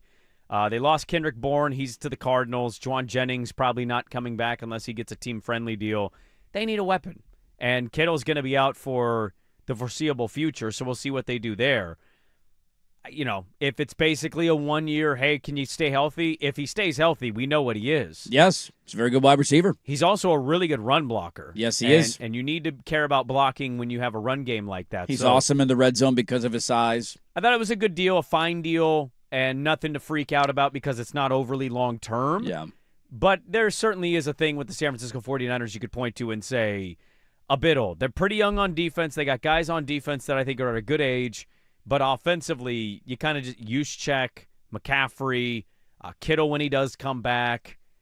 Some of their line guys, Trent Williams, McKivitz, those guys are old. And now you've got Mike Evans into the fold in his 30s. The interesting thing about this one is that this was not the case of an overpay. And the reports out of yesterday were that Tampa was offering essentially the same deal. So he just decided it was time for a change of scenery and a fresh start. It wasn't like San Francisco was offering him a crazy amount over what Tampa was. Tampa wanted to keep him. They wanted him to retire a buck and only wear one uniform. And he, for whatever reason, decided it was time for a change, and he's heading to San Francisco. I think the question that I would ask is, this is a 1 year, $16.5 million deal. That makes complete sense. You know what Cooper Kupp's going to make next year? You know what his cap hit is in Seattle if they don't cut him this offseason? $17.4 million. You're paying slightly less for Mike Evans than Cooper Kupp. And I think if they're playing, they're on the field, they're healthy, I think Evans is better. I think he's better, right? And the injuries that he's had, like collarbone injuries to me, are easier to overcome as a wide receiver. And he came back from it. He came back, right? And so it shouldn't limit your athletic ability. So in that angle, I like it. I think the biggest question I have about it, though, is just simply, what kind of weapon is he next year? And where is the trust level in him returning to a guy who 3 years ago had 1,300 yards and 13 touchdowns? Now, you're not going to be you're going to be without Kittle for a chunk of the season. I don't know when that expected return date is off of the Achilles. Guys are coming back sooner and sooner, but that happened late in the year. In the playoffs, I think, right? Was that a playoff injury that had happened, or maybe at the end of the regular season? So he's going to miss a good chunk of time. He's been awesome in the red zone for it was you. In the playoffs. Playoffs, okay, Thank you. Mike Evans is an awesome red zone target, so you filled that hole a little bit to have that big body. He's caught so many touchdowns in his career, just jump balls, and you can box corners out. Like, it's just hard to get around. So from that angle, I like it.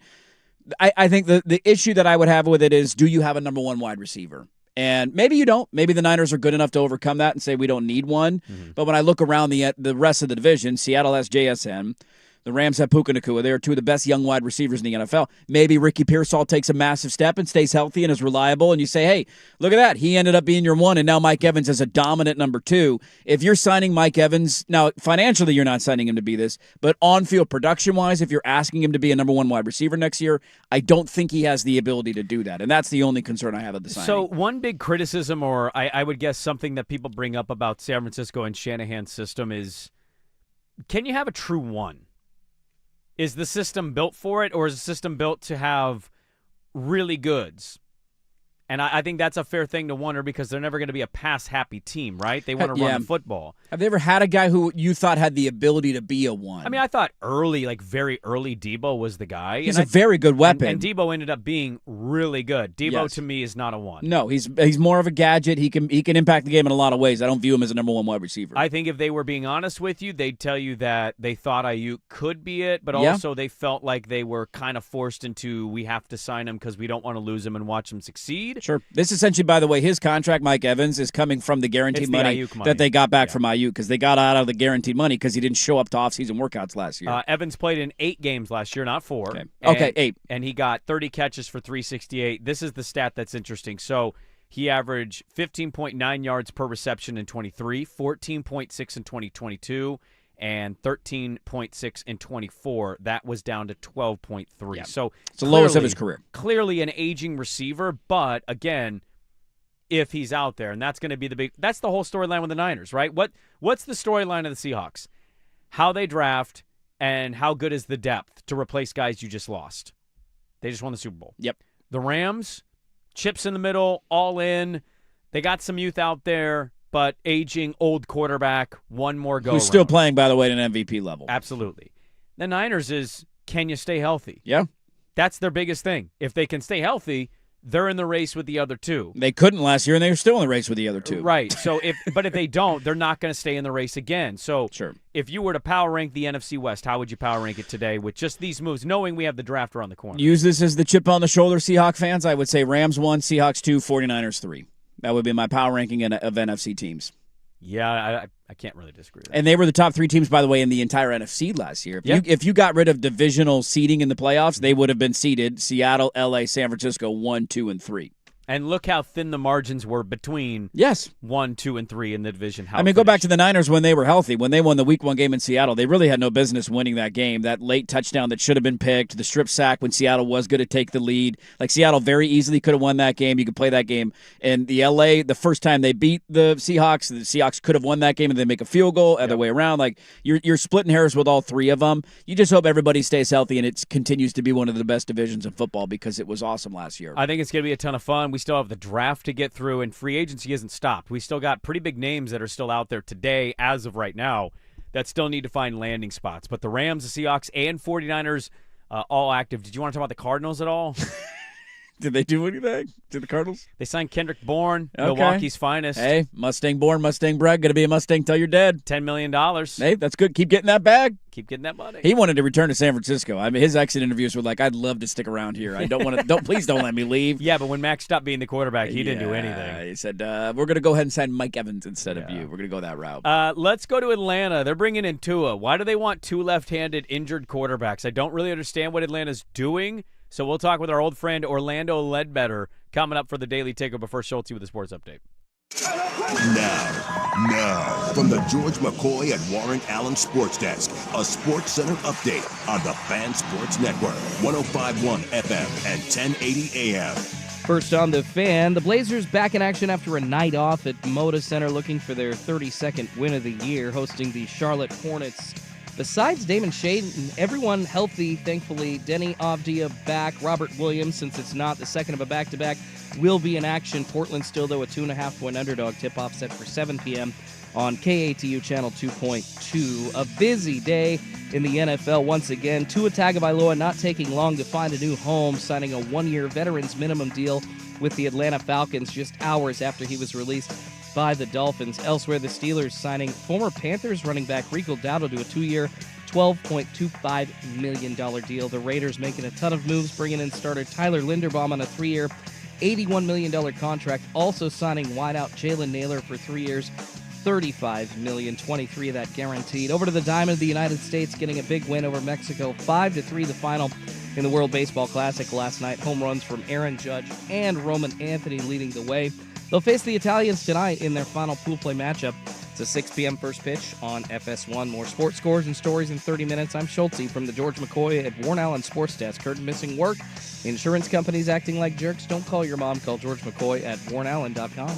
The home of the firm of Harris and Moran.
slip through the cracks. Now, before we do this, let's go over the ground rules. The Daily Ticker, where Dirt and Sprague hit the big stories you've heard about and some you haven't. How'd you do that? Actually, I'm not even mad. It's amazing. The Daily Ticker with Dirt and Sprague on the Fan Sports Network, 105.1 FM and 1080 AM.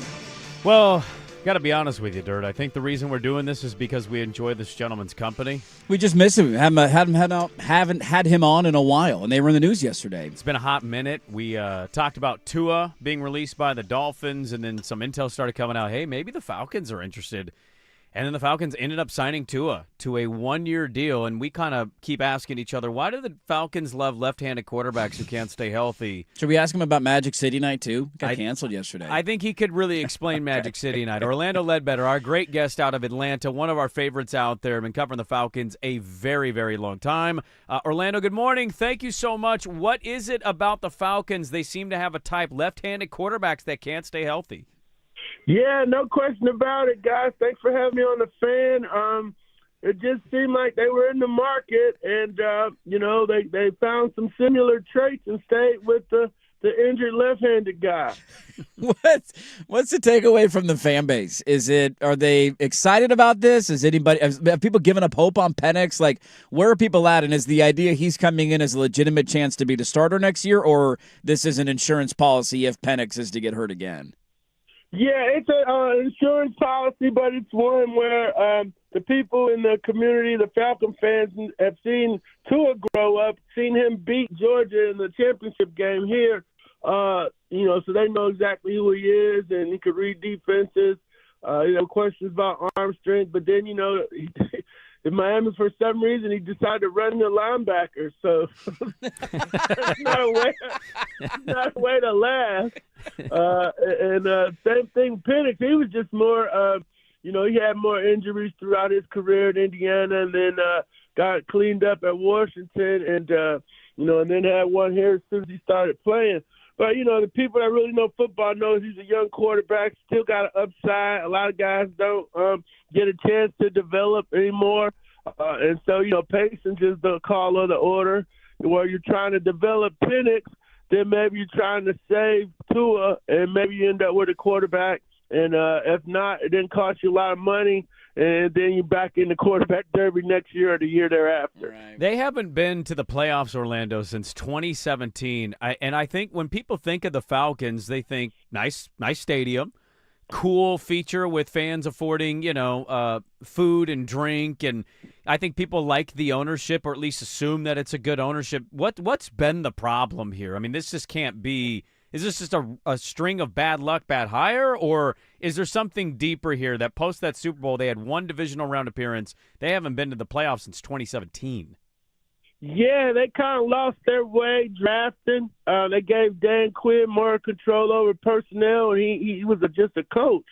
You had a good general manager, Thomas Dimitroff, so that was the first thing. And then when they tried to put the genie back in the bottle, they didn't have any patience with rebuilding, like they also not having a plan to move on from Matt Ryan. That hurt when they lost the Deshaun Watson derby, but that might have been a good thing. They talked about being sustainable and consistent winning team like the Steelers and the Patriots, but they don't act like that. They keep firing people left and right. Now they look like they're more in an old Bengals cycle where, after Boomer left, the Bengals got lost for almost a decade plus. And that's what the Falcons look like. They're on the merry-go-round. You don't have the coach. You don't have a quarterback. You got some stuff around that's pretty good, but all that is a formula to be back at 8-8, 9-8, and be right in the middle of the pack of the National Football League. Yeah, right where you don't want to be. Not good enough and not quite bad enough. What's been the reaction down there to the Pierce news? I'm assuming there is no expectation he will be putting on a uniform anytime soon, and losing your first-round pick for a player who doesn't seemingly have a spot on a roster in years to come because of the legal trouble isn't encouraging. That ended up being a decent pick for the Rams. Just what's been the reaction and what's the latest on that legal update? Yeah, they kind of know his days here are numbered. They're going to try to help him out. But, certainly if they're not numbered, they're certainly, going to be suspended where he's not going to be able to help you out next year for most of the year. Maybe, a 6-game suspension would be reasonable. But they knew about these issues before the draft, which is why, he dropped, because just his production on the field would have made him a top 10 pick. Right. But everybody knew. I mean, Miami knew. I know a lot of teams knew that him and his girlfriend used to fight at Tennessee. Problem was there were no police reports. There were no public documents to substantiate that, because the only thing they had was a traffic stop. And I was like, this traffic stop is not the reason why he's dropping. So, and then I called some scouts, and they're like, oh, no, they used to get after, so they knew this relationship was rocky. They met with his mother to try to get him to show her respect and respect for, I don't know what all that was about, but he promised his mother he was going to be okay. That was enough for the Falcons to draft him. But then they didn't have their own people in place in the building to help this kid through this, tumultuous relationship he was in. So they just rehired Kevin Winston, one of the great league guys that works with the players. So maybe they're going to give Kevin a chance to help try to save the kid and move forward here in a really bad domestic situation. Yeah. Orlando Ledbetter, our guest here. The Falcons have signed Tua. And look, there's probably a lot of Falcons fans, Orlando, given – what is Stefanski? I think people think he's good, but it didn't go well for the Browns mostly. And then Penix gets hurt, and he's out, and we have no idea if he's good. I think he has started a total of 12 games. So in comes Tua, who's shorter, left-handed, and also injured. People could be outraged about Tua. We're a little outraged up here because we were big fans of the Atlanta Hawks having Magic City night. And then the NBA stepped in and said, oh, no, you will not. You will not be celebrating an institution that means a lot to the city. Could you explain Magic City night and just how much it would mean to celebrate Magic City? Yes, I am also, once we get off this phone, I'm going down to Peachtree and start the protest, because this is an egregious overstep by the NBA. Yes. It's the greatest marketing ideal ever. Yes. I was looking forward to my lemon pepper wings and maybe some First Amendment expression, but I was upset. I am totally against them banning Magic City night. I mean, they were going to be playing the Orlando Magic. It makes sense to me. But the NBA, Cornette, and Al Horford, I mean, there was an opportunity to work both sides of the fence. We can do, we know that trafficking is bad, and we can speak out about that while we're having us some First Amendment expression. Exactly. Now, can you explain, for people that haven't been to Magic City, like myself, I haven't been to Atlanta, I want to get to Atlanta, I've always wanted to try the lemon pepper wing. How often as a beat guy do you go to another city and you say, all right, let's see if these are Magic City level? Like, how much do you order lemon pepper wings just to see if it can even come to the same level as Magic City? Well, yeah, earlier in my career before I was married, I had to sample those places on a regular basis to see if they could match up to the Magic City talent and culinary skills, and there just isn't another place like that in the country. So good luck to them trying to match it and do it. Texas comes close. Houston's pretty good. Green Bay, not so good. Cleveland, that's just a bad night out. Keep your money. Nothing quite like it. I mean, friends would fly into town and be like, well, hey, I'll meet you at Magic City. I got a 2-hour layover. I'm like, okay, I'll be right down. How often did you ever encounter a player at Magic City early in your career, of course, before you got married? Would you go for lemon pepper wings? Like, oh, yo, it's the DB across the way. Oh, yeah. They'll send me drinks because they got that was hush money. Yeah. So, what happens in Magic City stays in Magic City. Absolutely. Or any other fine local establishments around the city. Oh. We got more per capita than any city in America. We got to get Orlando out to come test out our joints. We'll fly you out. We'll give you a show of the town. I'm just gonna tell you right now, Orlando. We're not competing. It's not Magic City. We're not it ain't Magic City. That's for sure. We're probably more Cleveland than we are Magic City. To be honest with you, my man. Orlando. the Portland side, I think y'all got a good reputation, though. Yeah. Thank you. We got a Thank good you, Orlando. reputation. You're not Thank wrong. you. Orlando Ledbetter, our great friend, covers the Falcons. He's been doing an exceptional job down there for a while now, and he's going to continue to follow everything and keep everybody informed. Thank you so much for hopping on with us this morning. We always love catching up with you, and let's do it soon. Sure, no problem, Dirt and Sprague. Thanks for having me. It's always fun. There we go. Orlando Ledbetter, our great guest, out there getting hush money via drink and telling you all about the lemon pepper wings. That's why he's a legend and an icon on the show. Whenever we have the chance to get Orlando Ledbetter on, who you just say yes. You say yes, no questions asked. We got Orlando. You texted me yesterday. We got him. I just sent you the "We got him, boys" GIF from Dan Landon. We got our guy, dude. We got him, boys. We got our guy, man. I'll never forget the first time we had him on. I think it was for a mock draft years ago. Yeah. When we used to do our day of the NFL Top 10. draft, top 10 mock draft, and Atlanta had a top 10 pick, as they usually do. And he came on and he started yelling his answer.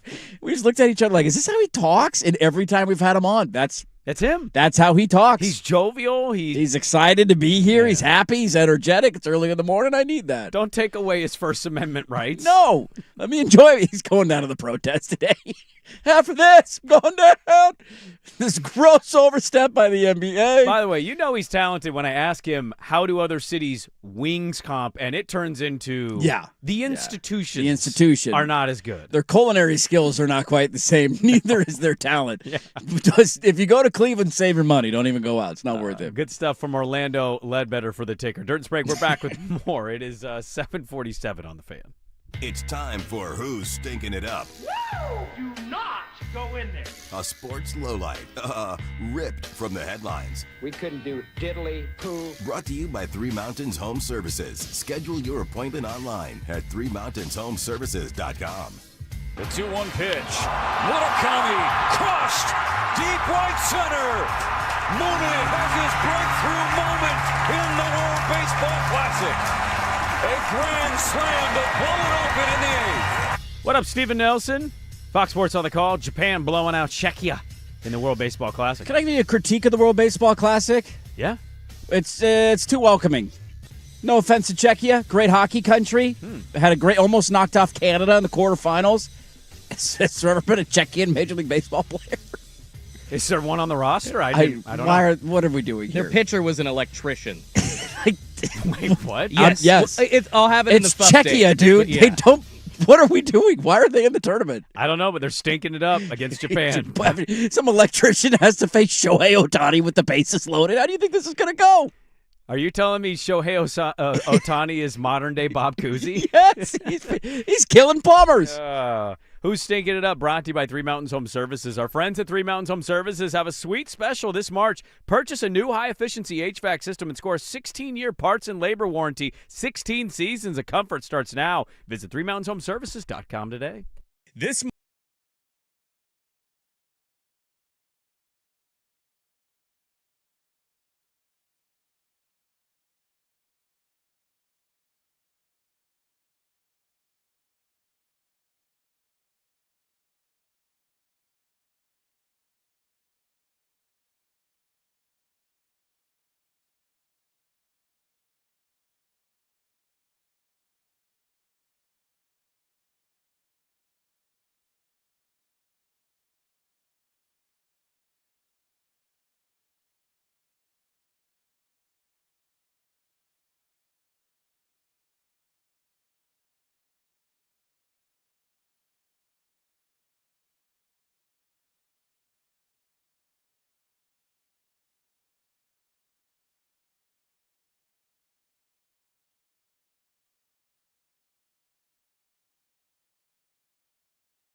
Well, look,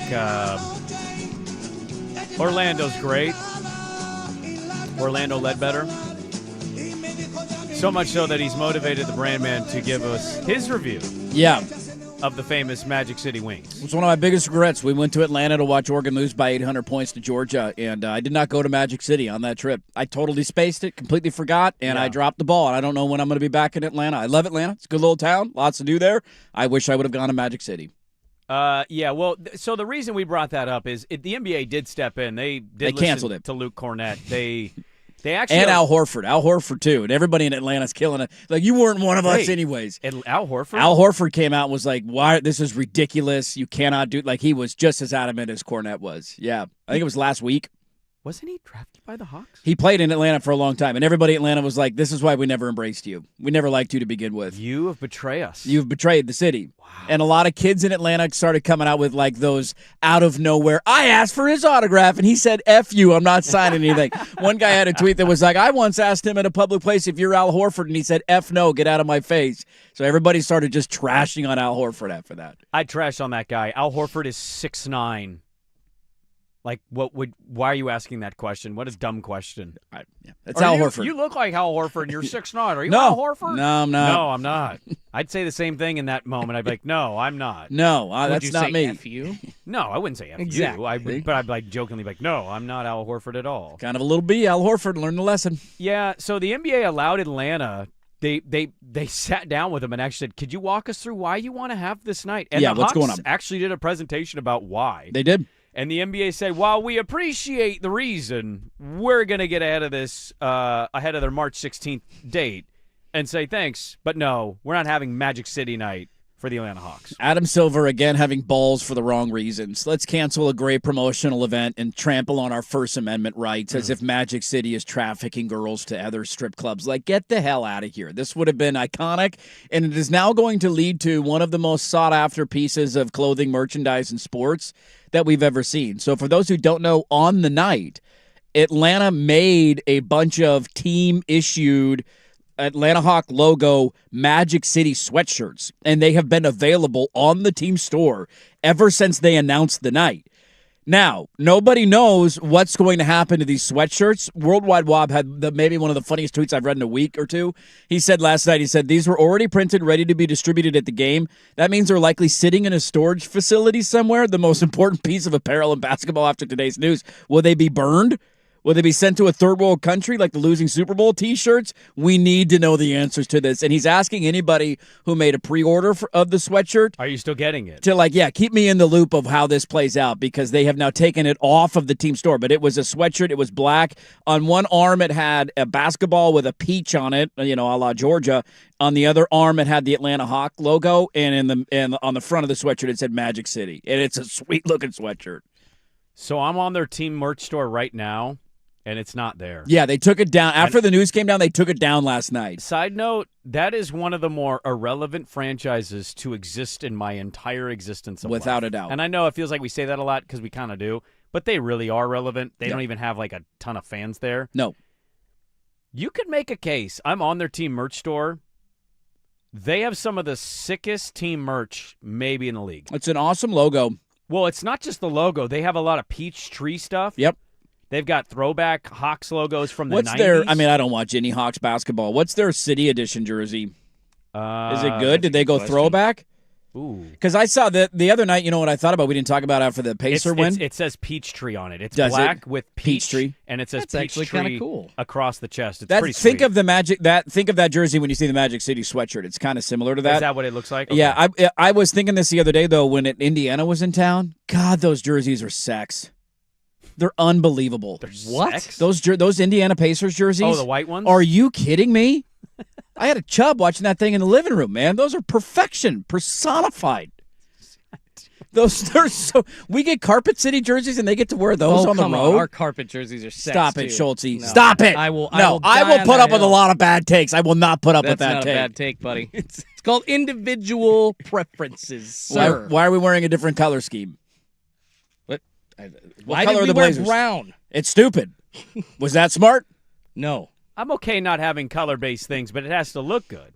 The carpet makes sense because PDX is like the whole freaking airport is world Schultze, world-renowned. I'm against it. You're going to get me going. I will launch into I've a always tirade hated on you this. guys on this take. I love about take. everything So you dumb. say. It's but horrible. You just want something Blazer related to be teal because Damn you're a Mariner right. fan. You're a damn Mariner right. fan and you want to buy Blazer gear that matches your Mariner gear because red and black and teal and blue don't go together. But was the PDX carpet it's iconic, sure. Exactly. So are our donuts. So are our strip clubs. So we have a lot of iconic things. So want are our homeless people. So are our needles on the street. A jersey? Yeah, I don't want a carpet on a jersey because it's stupid. It's a design and it's teal, and you hate it because it's teal. See, you're saying, oh, you like it because it's teal. Yeah. You hate it because I do, it's because teal. our colors are red and black. Well, why? Then you should be just as pissed about every NBA player wearing yellow shoes. It does piss me off. All right. Well, you don't seem to. I hate when players wear right. different colored shoes from the jerseys. It doesn't make any sense. Me too. You guys done? I could keep going for a long time I with the could teal too. jerseys. I Do me a favor, Schultze. Next time one of your friends buys a house, I want you to go, check it out, hang out, and when you leave and they text you, what'd you think? I want you to go, well, always remember your carpet. All right, we have a lot to get to in the third hour of the radio program. Dirt and Sprague. And don't forget, it's a Mail Sack Tuesday, so get the Mail Sack questions in at 503-864-6326. Hour 3 rolls on 105.1 The Fan. Hey, it's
Hey, welcome back in. Hour number 3, Dirt and Sprague here, Portland Sports Leader, 105.1 FM The Fan, 1080 AM, the Odyssey app, live on YouTube. Whoa.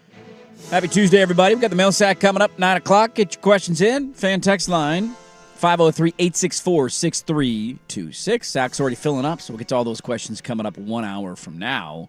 One comment from a listener said, I'd love to see if Dirt or Sprague could remotely come even close to designing a better City Connect jersey. And that's the beautiful part about it. I don't need to design anything. Just grab the jersey from the 1980s. There's your City Connect jersey. I mean, you could just bring back the old Grab the retros. jersey from the 1970s. There's your City Connect jersey. Did Indiana reinvent the wheel designing their throwback jersey as their City Connect jersey? I mean, I feel like you could take It's very simple. the lowercase script from that era. Yeah. You could do black. Yep. Bear with me. And Following. You could say, well, but that's just the same jersey. You didn't design anything. You're like, all right, you're right. Let me design something. I'm going to throw 2 roses at the end of that lower script Blazers. Shut up and take my money. Perfectly. Shut up and take my money. I'll buy it. With maybe so roses. What do you mean so generic? It sounds okay, but like I feel like you could, I don't know, just a white What's wrong jersey with a generic, rose? man? What's wrong with generic? Sometimes missionary's okay, Schulte. Hey, missionary's great. Bring back the '90s Blazers jersey. Why? What we have never done a revamp of a Blazers '90s jersey. Hence my Literally issue. what we're Why are asking we wearing teal when we could just bring throwbacks back and have That's that what be we're our asking City for. Connect Yeah, jersey? you said '80s. Yeah, with like the kind of that lettering, that blocked kind of half lettering from Yes, the '80s that you guys I'm are fine with talking that. about. You can bring down the horizontal Blazers back too, the red ones from the '70s that we wore when we won our only championship. I mean, look, you can pretty like simple. Clearly people buy the carpet merch. I Yeah, think it's the the whole point highest is- selling piece of merchandise. And it's not a house; it's an airport that was known. The airport's comfy; it's awesome, and that's why the carpet took off. It's not about I remember the carpet about Have you your been house. to our airport since it's been remodeled? Yeah. It sounds pretty Beautiful. sweet. I haven't It's been. I'll be amazing. in a couple weeks when we go to Hawaii. It looks unrecognizable. It's not the airport we grew up in any way. Not Yeah. even close. We got maybe the best airport in the country. We win the award a lot. And you're missing my point on the house comment. I get it. I don't think you do. Well, then I don't think you do. I do. I think we just sit on vastly different sides of this fence, and that's fine. It's okay. We could all agree to disagree. So, yelling about centers and jerseys today. It's been a hot and bothered Tuesday. I mean, Look at us, everybody. YouTube did say, "Hey, you guys just said the peach was pretty cool for Atlanta, so why isn't the teal good for freaking Portland?" Yeah, I mean, peach look, is not in the Hawks. no, it's actual not. color scheme. Well, the color scheme's a little bit different, yeah, because their colors are red and black, and I think the peach is more of a gold. See, I disagree with Ish. him on this. You can do a different color. I don't care about the color, but Okay. if you got to make a quality one. I just find the carpet thing, like the fact that we brag about airport carpet is kind of sad to me. It's a very Portland. I agree with you there. Yeah, Like- like that's what we're. We're literally called the Rose City. We haven't had one rose-themed jersey in any way. No, all our other teams have rose-themed jerseys too. And you don't have to make it all roses all over the place. No. But like you can say that the one I described to you, Schulte, is what did you say? It's Generic. Generic. If you're saying put it on a white background with a rose at the end. No, I'm saying take the black road blazer uniform Okay. in the late 80s, early 90s that they wore, the lower script across the chest black jersey, and Yep. put 2 roses on the S. You don't even have to change it that much. No, Just do something. PDX carpet and brown jerseys, they don't move my needle.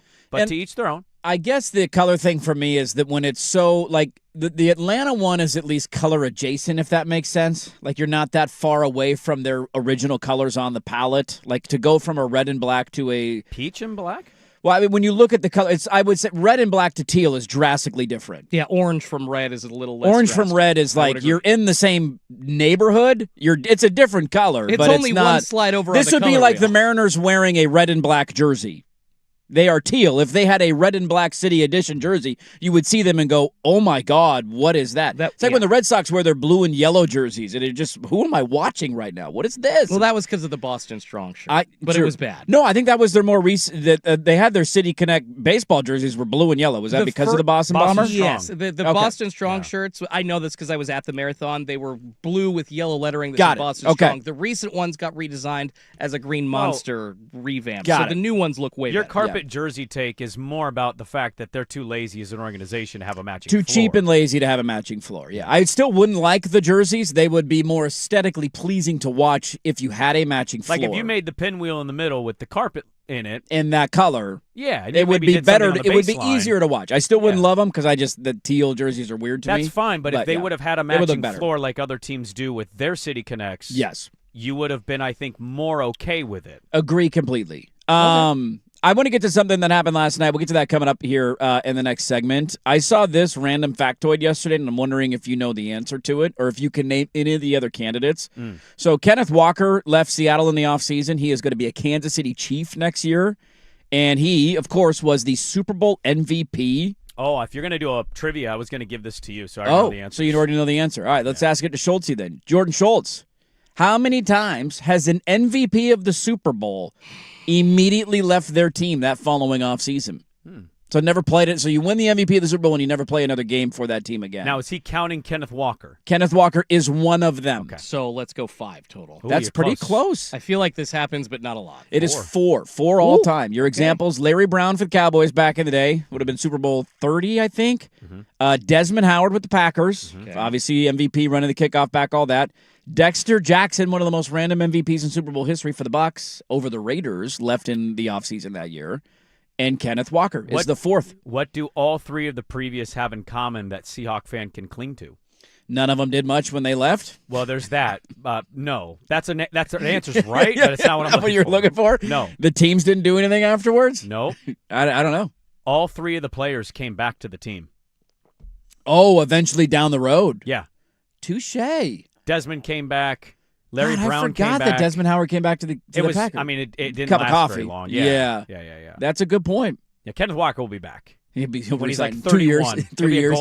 goal line back. Call us in 3 years, Kenneth. All right, you're going to hear from us. It is unique, and that's the point of that MVP. I remember talking about at the time. He certainly was good. The defense should have won, but some of these guys are a bit random, out of nowhere. Like the Packers winning the Super Bowl, you would assume in the '90s when it happens that Brett Favre is going to be the MVP of the game, but he wasn't because Desmond Howard ran the kickoff back, and he was awesome, and that was the most iconic and memorable play from that game, other than Favre jumping up and down with his arms in the air. Dexter Jackson was just the guy for the Bucs because he scored that was a defensive performance, similar to who was the linebacker Malcolm Smith when Seattle beat Denver, where you just give it to a guy. So all of them are kind of similar in that regard. Larry Brown as well wasn't even the Cowboys' best corner in that game, if I'm not wrong. I think Dion was on that team as well. Dion was on the team, and he had the pick six in the game that kind of sealed it, but Dion was the better corner. So all of them are kind of the random.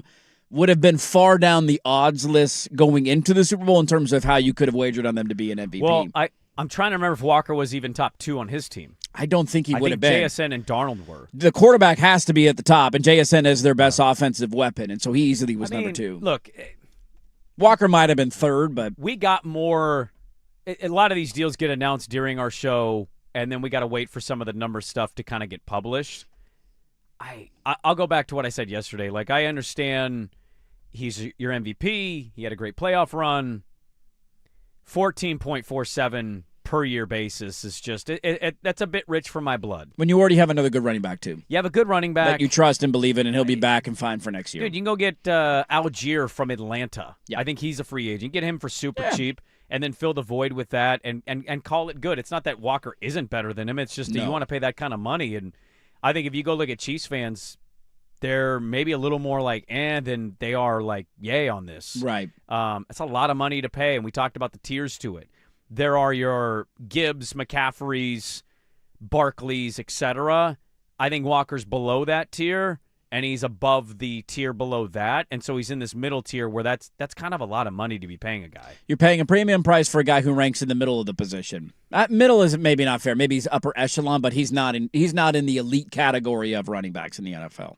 I mean, I think Seahawks fan was debating if he was their best back until like the last 2 or 3 weeks of the season. I mean, he split duties all season long with Charbonnet. Christian McCaffrey's not splitting duties with anybody. Barkley's not splitting duties. Bijan Robinson, these guys are not splitting duties. It's not a 1A, 1B. The Lions moved off Montgomery this year and ended up getting rid of him because it's Gibbs. Gibbs is their guy. Yeah. So, it's just interesting when you see a guy win an MVP and move on. But to your point, they all come back. None of them did a lot after moving on either. And so, no, none of them did anything. No, they all had to return to their former team. They didn't last very long in their new destination. We'll see how it works out for Kenneth Walker. Interesting factoid out of yesterday is Seattle lost their Super Bowl MVP. Let's get to a banner night in this league. And was something locked up? Do we care about this history? We'll get to that coming up next on The Fan. It's time.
a.m. All right, we'll get to the banner night in a league here in a moment, but we do need a correction. I don't even know if that's right, but we definitely need to give a guy a flowers. So we jokingly said earlier in the stinking it up, I think it was the report. Maybe it was laying the wood. I can't remember. Japan, it was stinking it up. Japan beat Czechia 9-0 in the World Baseball Classic. And I brought up the idea of why is Czechia here?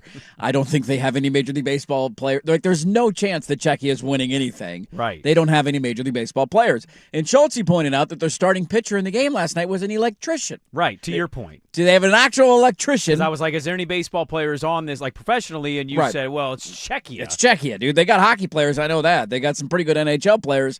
Baseball, a little bit of a different animal. Mm-hmm. But you looked up because I didn't watch. I think a game happened in the middle of the night. It's in Tokyo, so it was probably at 1 o'clock in the morning. Mm-hmm. The starting pitcher that is an electrician has become like a national hero for them for the way that he played. 4 2/3 shutout innings against Japan, who won the World Baseball Classic 4 years ago. You took my FUP-date story. Oh, was that your FUP-date? Was that the electrician? Follow it up. That's my bad on that. But no, that's fine. You just said that and it sparked the interest. Like there was an electrician on them. How did he do? He really 4 shutout innings. Yeah, he got a standing ovation. Like, he got a standing ovation in Tokyo the for whole, what he did. Yeah, I do. The whole country, like, seems to, even Japan, fall in love with this guy. They all gave him a standing ovation at the stadium. No Ohtani in this game, by the way. He had a DMP. Yeah, he did, by the way, though. He pitched for Czechia 4 years ago, and he struck out Ohtani. How about that? In the World Baseball Class, or 3 or 4 years ago. Put him in the Hall of Fame. Put him in the Hall of Fame. Give him a chance. Get him on a squad here. Put him in on the hockey team. Bigs. I mean, let him get a go around. Let me see how old this guy is. So his name is Andre. I love the way they spell Andre in Czechia. The Winterhawks goaltender spells his name the same way. It's Ondrej. That's how they spell Andre. Yeah. I'm assuming there's other ways too, but I know that's the Winterhawks goaltender's name as well. I want to see how old he is. He is 29 years old. From Ostrava, Czechia. That's pretty impressive to go that long against a Japan lineup, even without Ohtani, and shut him out. How hard is this guy throwing? Is he an electrician? Do we have a radar gun on him? I want answers to this. Can we get a spring training invite? Also, for somebody who is not that athletic and has zero chance of ever doing anything at a high level athletically, kind of a perk of being from a country that's not great. Like, what's our sport to this equivalent? Do we have one? I don't think we do. Where there's nobody like professionally like this is like Australia's breakdancing gal. Yes, they didn't have anybody else. Nobody showed up. She was the only one. All right, mate, I'll go do it. Good luck to you. And she went to the Olympics. I don't know what our sport would be because we have people that literally do everything. I know we have too many people. We have a lot of culture, so we have a lot of different sports that matter to people. Because if you're just an electrician getting the call up, like like my old high school baseball coach is an electrician. Like, if he was from a country that didn't play baseball, like, dude, you could probably still touch 83 miles an hour. You want to go pitch in the World Baseball Classic? Let's do it. The thing that we do maybe too often as ugly Americans is we see countries like this that aren't good at a sport, and they have somebody perform well, and you go, if I would have lived in that country, I'd be that guy. I could do it. No, I think I definitely couldn't pitch, that's for sure. Well, I'm just saying, like, he's only 5'9", dude. How hard do you think he's throwing? 5'9". He looks like he weighs about $185. He's a skinny, small, tiny dude. Good beard, though. What do you think the miles per hour is on this? What's his name again? It's Andre. Andre Satoria. Okay, Andre. I don't think he's hitting over 85. But that's just a guess. Maybe he's got a little Tim Lincecum in him with the freak windup, and he's finding a way to do it. Yeah, little kids. I'm trying to see if they have a recorded fastball for him. Yeah, see if you can see the broadcast of the game or like a highlight of him throwing a pitch and if there's a mile per hour on there. Give me just a second. Because I do know, like, maybe it's just the Jamie Moyer theory where they are so used to seeing guys throw hard that somebody that they've never heard of that's touching like 82 with a fastball and 75 with a changeup just completely throws them off and they can't touch it. Looking at the strikeout. He calls his fastball the cannon. You're damn right it is, Andre. And that's a joke. Pound that cannon in there, Andre. Because from 3 years ago, that strikeout of Ohtani, it said the fastest pitch thrown was 79 miles an hour. Yes, that's what I'm talking about. Yeah, this is my kind of guy. He struck out Ohtani throwing 79. Bring Maddox back. We need movement on pitches. So that's, I think, the theory when you see it of like, I could touch, actually, I could nowhere close to 79 miles an hour. I probably couldn't even touch 70. He said striking out Ohtani. It's the greatest thing he's ever accomplished. How would it not be? Life. He's an electrician from Czechia. You struck out maybe the greatest baseball player of all time. Oh. This is like a scene in The Natural. That's awesome. This is Roy Hobb. What was the big bopper? What was his name? The home run guy that was the Babe Ruth in that movie. See, this is what's great about the World Baseball Classic is you learn there's an electrician on the mound, and he goes 4 2/3 innings of whiffing the Japanese lineup. How pissed is he at the bullpen? Keep me in here. Why are you taking me out? Well, it's not like he's on an innings limit. He's an electrician. They didn't score their 9 run. They won 9-0. Yeah. They didn't win 9-0 until the 8th inning. So they didn't pile on until late. No, it took them a long time to They get were going. hanging tough with Japan. Yeah. He's got Star Wars sleeve tattoo, by the way. This guy. Darth Vader, Darth Maul, stormtroopers, and a TIE fighter. I want this Disney movie. We've done enough of the Disney movies. Give me the electrician who was from Czechia working in Poland, getting a call up, pitching in the Tokyo Dome. How many people in Japan do you think are watching that game? Dude, he said they are glued to this. It is their religion. I realized that I really love the story of Anakin Skywalker. He's a small guy, a Jedi, and Darth Vader. He's the best villain in movie history. I dedicated my arm to the life of Anakin Skywalker. The dark side. Let's go, baby. 68-mile-an-hour curveball. I'm watching this like that thing. You guys. That's movement, dude. I could hit 68. I think I could get to 68 on the radar. You guys could clock Give that me an over hour the to warm fence. up. I think I could hit think you could throw 68? I think I could get 68. If you gave me I would need a long runway of I was going to say, God, yeah. a lot of stretching. There's a lot of armband activities going.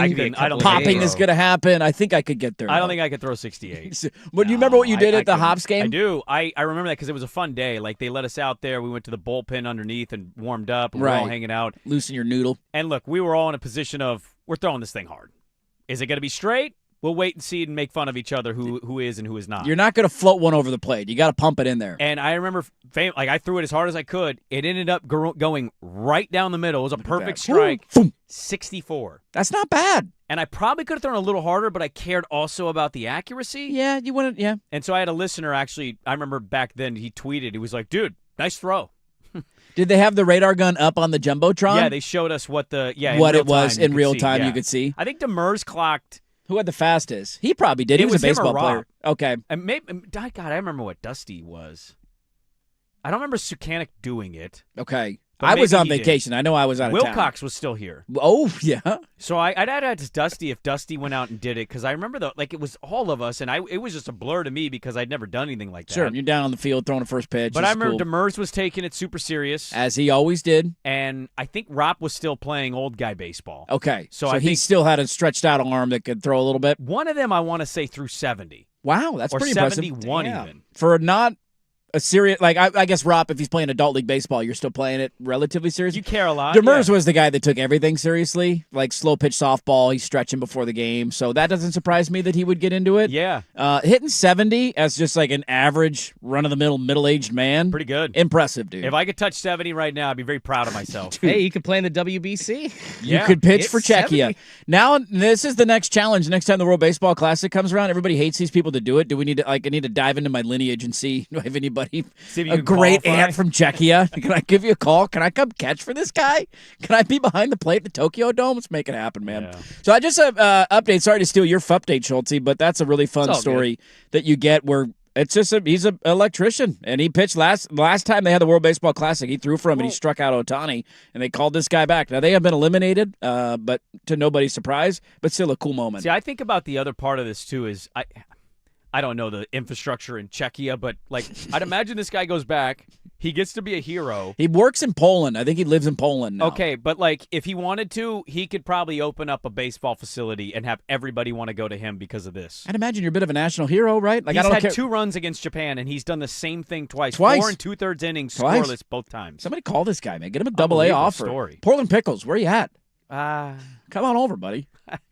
think he's probably warm. making more money as an electrician Yeah, you're probably right. in Poland. You're probably right. All right, banner night in this league, and do we care about the history that was made? We'll get to that coming up next. First, here's Schulte with SportsCenter. Now, from the George McCoy and Warren Allen Sports Desk, a Sports Center update on the Fan Sports Network, 105.1 FM and 1080 AM.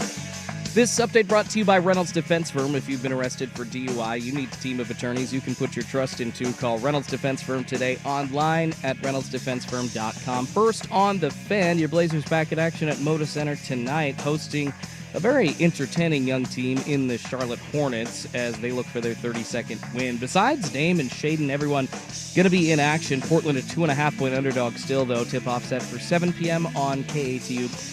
Channel 2.2. Lots of NFL moves to recap. Tua Tagovailoa, now an Atlanta Falcons. He signed a one-year veterans minimum deal with them just hours after being released by the Dolphins yesterday. Elsewhere, the Steelers grabbing former Panthers running back Rico Dowdle, 2 years, $12.25 million to him. And the Raiders grabbing starting center Tyler Linderbaum on a 3-year, $81 million contract. Also signing wideout Jalen Naylor for 3 years, $35 million. Over to the Diamond, the U.S. getting a win over Mexico 5-3 in the World Baseball Classic thanks to whammies from Aaron Judge and Roman Anthony. They'll face off against the Italians. It's their final pool play matchup. That's a 6 p.m. first pitch tonight on FS1. More sports scores and stories in 30 minutes. I'm Schulte from the George McCoy at Warren Allen Sports Desk. Hurt, missing work, insurance companies acting like jerks. Don't call your mom. Call George McCoy at warrenallen.com. The home of dirt and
Still talking first pitch stories or opening pitch stories during the break. Confirmed, Demers took it very seriously and threw hard.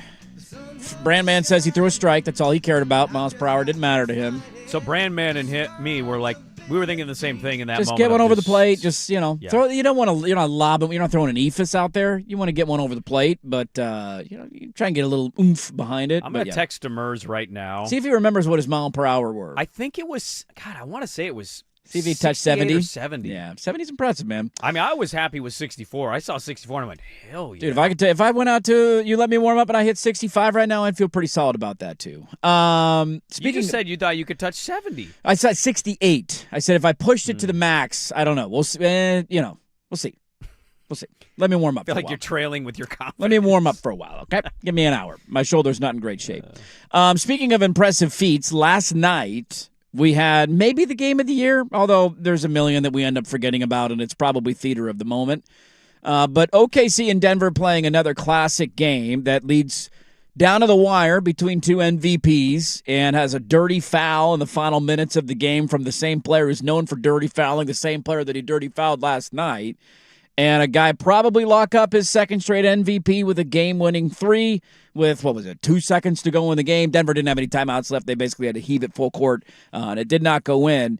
And OKC got a win in the middle of it. SGA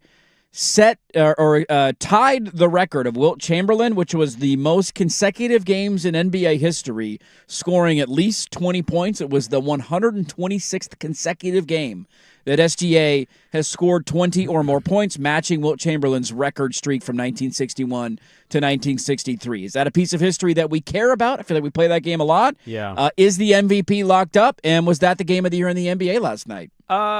Game of the year that's a tough one, man. I think we do this in the NFL where there's a great game in week 1 and then you get one in week 9 and it's like that's the best game of the year, but you just forget because the other one was 2 months ago. Right. Was Bengals-Bears game of the year this year? People say no because the Bengals aren't good, but I'm like, I don't know. Bills-Ravens week 1 was a classic, but then you got Seahawks and Rams late in the year. Look, I don't know if it's game of the year. It's in the running for the conversation because you got Aaron Gordon back finally for the Nuggets. He played 28 minutes, so totally fine to put that kind of mileage on. Interesting enough, a side note on the Nuggets to just throw in here. Yeah. It should be really important to monitor. The Cam Johnson thing has been an utter disaster for them.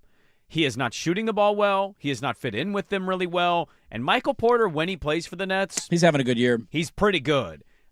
Maybe kind of did the Buck thing, panicked a little too much, made a trade, but I get it. You want Cam Johnson because you think he's a better player in that moment. Yeah. I can't can them for that. I would have probably done the same trade if I was them. I don't know how much of that too was was there any fear about he just seems like a guy who's waiting for a controversy to come his way. Porter? Yeah. Well, his brother's now banned from the league. His brother's banned from the league. He's talking about Andrew Tate and podcasts, and I'm like, do I want to deal with this? I don't know if I want to deal with this. Right. Yeah. I totally get it. Yeah. I'm not going to bag them for it. It's just been interesting to watch Cam Johnson somehow not work on that team when he seemed like he was the perfect piece. 3-and-D, lengthy guy, spaced the floor a little bit. Made a lot of sense. Yeah. Jokic gets regularly like 10 to 15 assists a game, it feels like. Right. That being said, I think SGA did lock up the MVP last night. He was already right there at the front of the line. He just needs to meet the game requirement, and I think he's well on his way to do that. Those back-to-back threes after having the craziest 4-point play possible happen in the final 10 seconds. By the way, Jokic, just casual 2 straight threes to give you 6, plus the foul with the 4. So there you go. There's your 7-point deficit made up. No big deal. Just like that. Easy peasy. Danny loves to say all Canadians are crazy, and I understand some of them and why he feels that. He cannot really define why SGA is crazy. And I'm just telling you right now, give me that crazy all day. All day. We can talk about how he draws fouls and he foul baits and he hunts. Dude, he was unbelievable last night. Now, he only ended up shooting 4 free throws. Yes, it was not a game where he made a bunch of free throws. So the foul baiting didn't work, and he still dropped 35 on 21 shots, including those 2 giant threes. And I actually thought the second three was a bad decision. I thought he had the guy up and could have gone in. Instead, he did the step back again. It's bad shot, SGA. Bad shot, good shot. That's what that was. No. Yeah! And then the loudest of bangs was echoed when I watched him make it. He's unreal. And then, you have to remind yourself, that's right. The Nuggets got Aaron Gordon back. They're full strength. The Thunder did that without Jalen Williams. Yeah. He had SGA 35 points, 15 assists without committing a turnover. That has only happened one other time in the NBA. And it was LeBron James, or excuse me, one other time. LeBron is the only other player that's done that. 35 points, 15 assists, no turnovers. And 1 rebound away from a triple-double. Since it became a stat in 1977-78, LeBron did it with Cleveland in 2018 against the Raptors. That's the only other time that game like that has happened. And I think you hit it on the head, too, with the way that he played last night. Like, I certainly have my issues with some of them. He is, whoever is the best at it ends up being the scapegoat for it. Like, it was Harden for a long time. Now it's SGA because he won the MVP. Our best player does this all the time. It's not a brand of basketball that I particularly enjoy, but it's also not the only way that they can play, and I am the first to acknowledge that, and last night is the prime example of it. Like, if they beat the Thunder last night and he has 35 points and he's, hell, the night before they beat Golden State by 7, or 2 nights before, I should say, and he shot 15 free throws. He was 14 of 15 from the free throw line. And Steve Kerr popped off about that. He had 27 points on the night. 14 of them were from the free throw line. He was 6 of 15 from the floor. Like, that to me is the kind of game that I'm not a huge fan of, but I also acknowledge, like, he's certainly capable of this. To have 35 points on 21 shots and only 4 of them coming from the free throw line tell you that he's obviously a multi-dimensional star, and last night it was on display. And as long as he hits, let's see, they are at, he has played 54 games. So he's got to play 11 more games, and there's ballpark, 17 remaining. So he can still even miss a game or two here on a second of a back-to-back if he wants to. Or if they get to the end of the year and things are locked up and they don't want to play him, he's going to hit the threshold, barring an injury, and he will win his second straight MVP. So the thing about this game, I think for a lot of people, we've looked at the Nuggets all year, and Jokic has been awesome when he's played. They actually did pretty well while he was out. We thought that was when the Nuggets were going to maybe kind of plummet a little bit. But Murray was great. Murray earned an all-star bid because of that performance while Jokic was out. I'm looking at the standings right now. Imagine being Minnesota and your first matchup is the Denver Nuggets. But I would also flip that the other way and say Minnesota's kind of owned Denver. They have. And Minnesota's a team who's been to back-to-back conference finals. And so you look at the standings in the West, and everything is within a game. I mean, from the 3 seed down to the 6 seed is a game and a half. 3, 4, 5, and 6 are all a game and a half away from one another. And so the shuffling of deck chairs is not going to stop the rest of the way unless you have a massive injury. Dude, Thunder, Spurs, and weirdly, I'm going to say this. I don't love the Nugget-Wolf matchup because of the way the Wolves have had success. I view the Nuggets as more of a title threat than the Wolves. I think I agree with you. But, like, also, it's weird. It's a weird thing where they have a great matchup and play well when they play Denver. Minnesota's a weird one to figure out because they have 2 years ago they felt like the ascending team. Here they are. Then they lose to Dallas in the conference finals. I thought they were going to win that conference final. I thought they were going to win it too, and it was like, here's the next MJ. Anthony Edwards has that vibe to him. Last year they came into the playoffs as a what seed were they in the West? Do you remember off the top of your head last year? I don't. Because I want to say they were more of an underdog last year, and they kind of disappointed in the regular season. Maybe a 4-5. And then you look up and you're like, dude, there they are. They're in the conference finals again this year. They were last year. Dude, they were the 6th seed in the West last year. Yeah. The 6th. They knocked off the 3-seeded Lakers in the first round after adding Luka.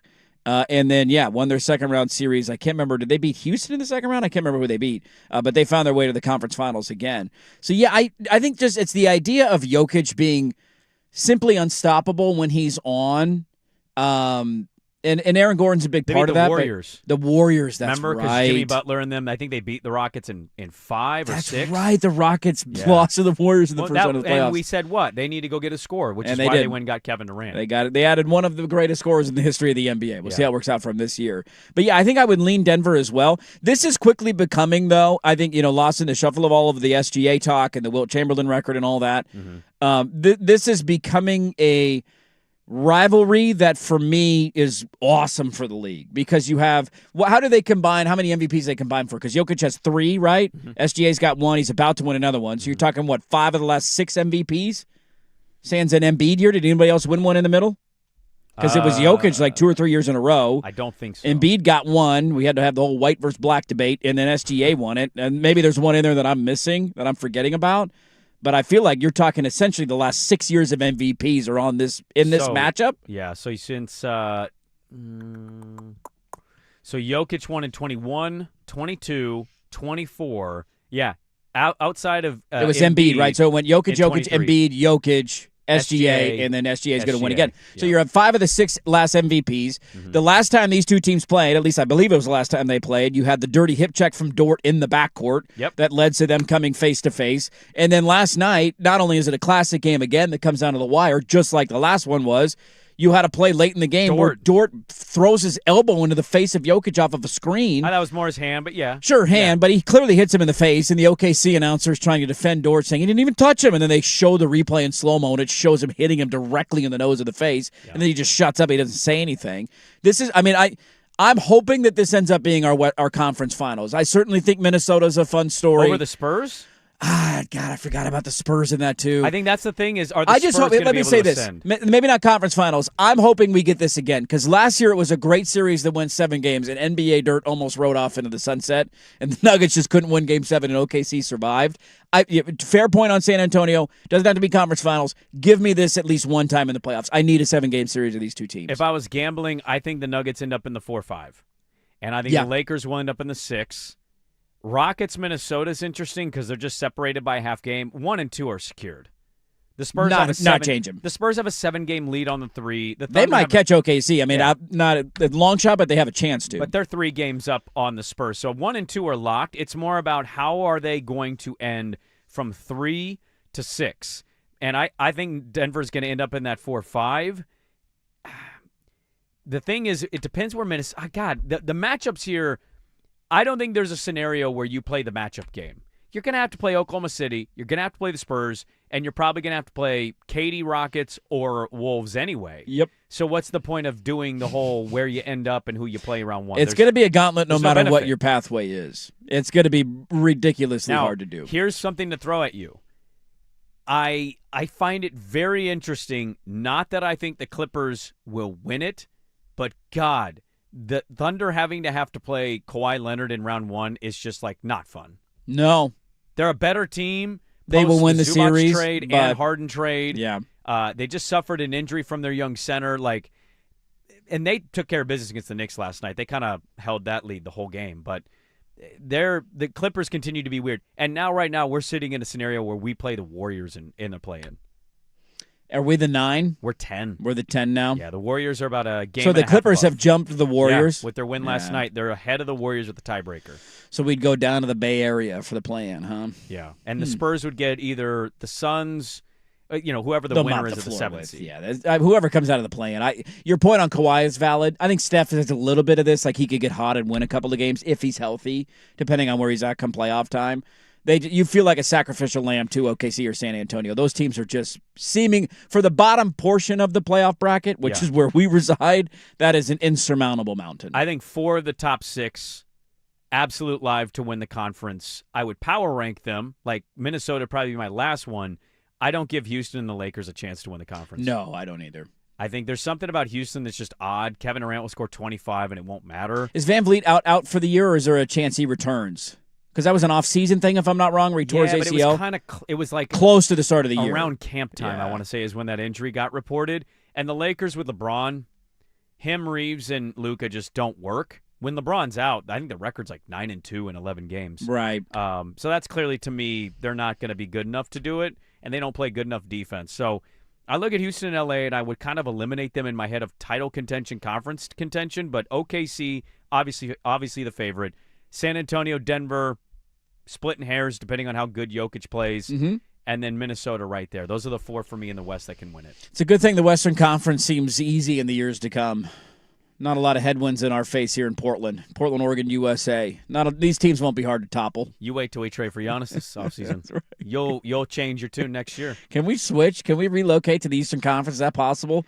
Do they have this conference realignment like we do? Can we jump from the ACC to the Big Ten? Can we go from the West to the East? Here's what's interesting. I don't know what they're going to do in New Orleans because I don't think New Orleans should have a team. No. But if they expand and don't relocate, New Orleans, Memphis, Minnesota, OKC, those 4 will make an argument that they should go east. East, yeah. Now, would you need to move 1 or 2? I guess it depends. Seattle and Vegas would both be Western Conference teams. Well, you could move 2 fairly easily because Memphis New Orleans shouldn't and exist. Minnesota should be in the East. With our luck, they would take New Orleans from the West and put them in the East, and they've never done anything. Even when they had Anthony Davis, outside of sweeping us, they couldn't really do much. Yeah. Take the one team that can't figure it out, leave us with Anthony Edwards and SGA for the next 10 years. All right, thanks NBA. It'd be really funny if teams could put in a bid to do the transfer. Dude, and I we want a find out bid. The Kings put in a bid. Get us out of here, man. Get us out. We have no hope, all right? We need a new landline. By the way, last question on that game, because it was awesome. That was a really fun night in the NBA. We've been saying that a lot lately. SGA tying the Wilt record, is that a needle mover for you? It's a cool thing. Cool anecdote. Are you going to remember it in 4 years? Probably not. Like if I threw out, who has the most consecutive 20 maybe now that we've done a segment on it, I might remember it, but probably not. Sure. LeBron field goal thing. It's like, all right, it's cool. It's a stat. It's a fun historical. It's a lot of games in a row with 20 points. Yeah. A lot of games in a row. SGA can score. 126 consecutive for SGA. There you go. Good little night in the NBA. We'll get to the Blazers. They got Charlotte in town. That's coming up in the final hour. Mail sack top of the hour. History was made in another way. We'll get to that next on The Fan. Big hits, big bets, big plays. Today I'm laying the big wood. This is the Layin' Wood Report, brought to you by Mr. Plywood, serving Portland for over 50 years. Strokes one the other way. Back towards the wall. There it goes.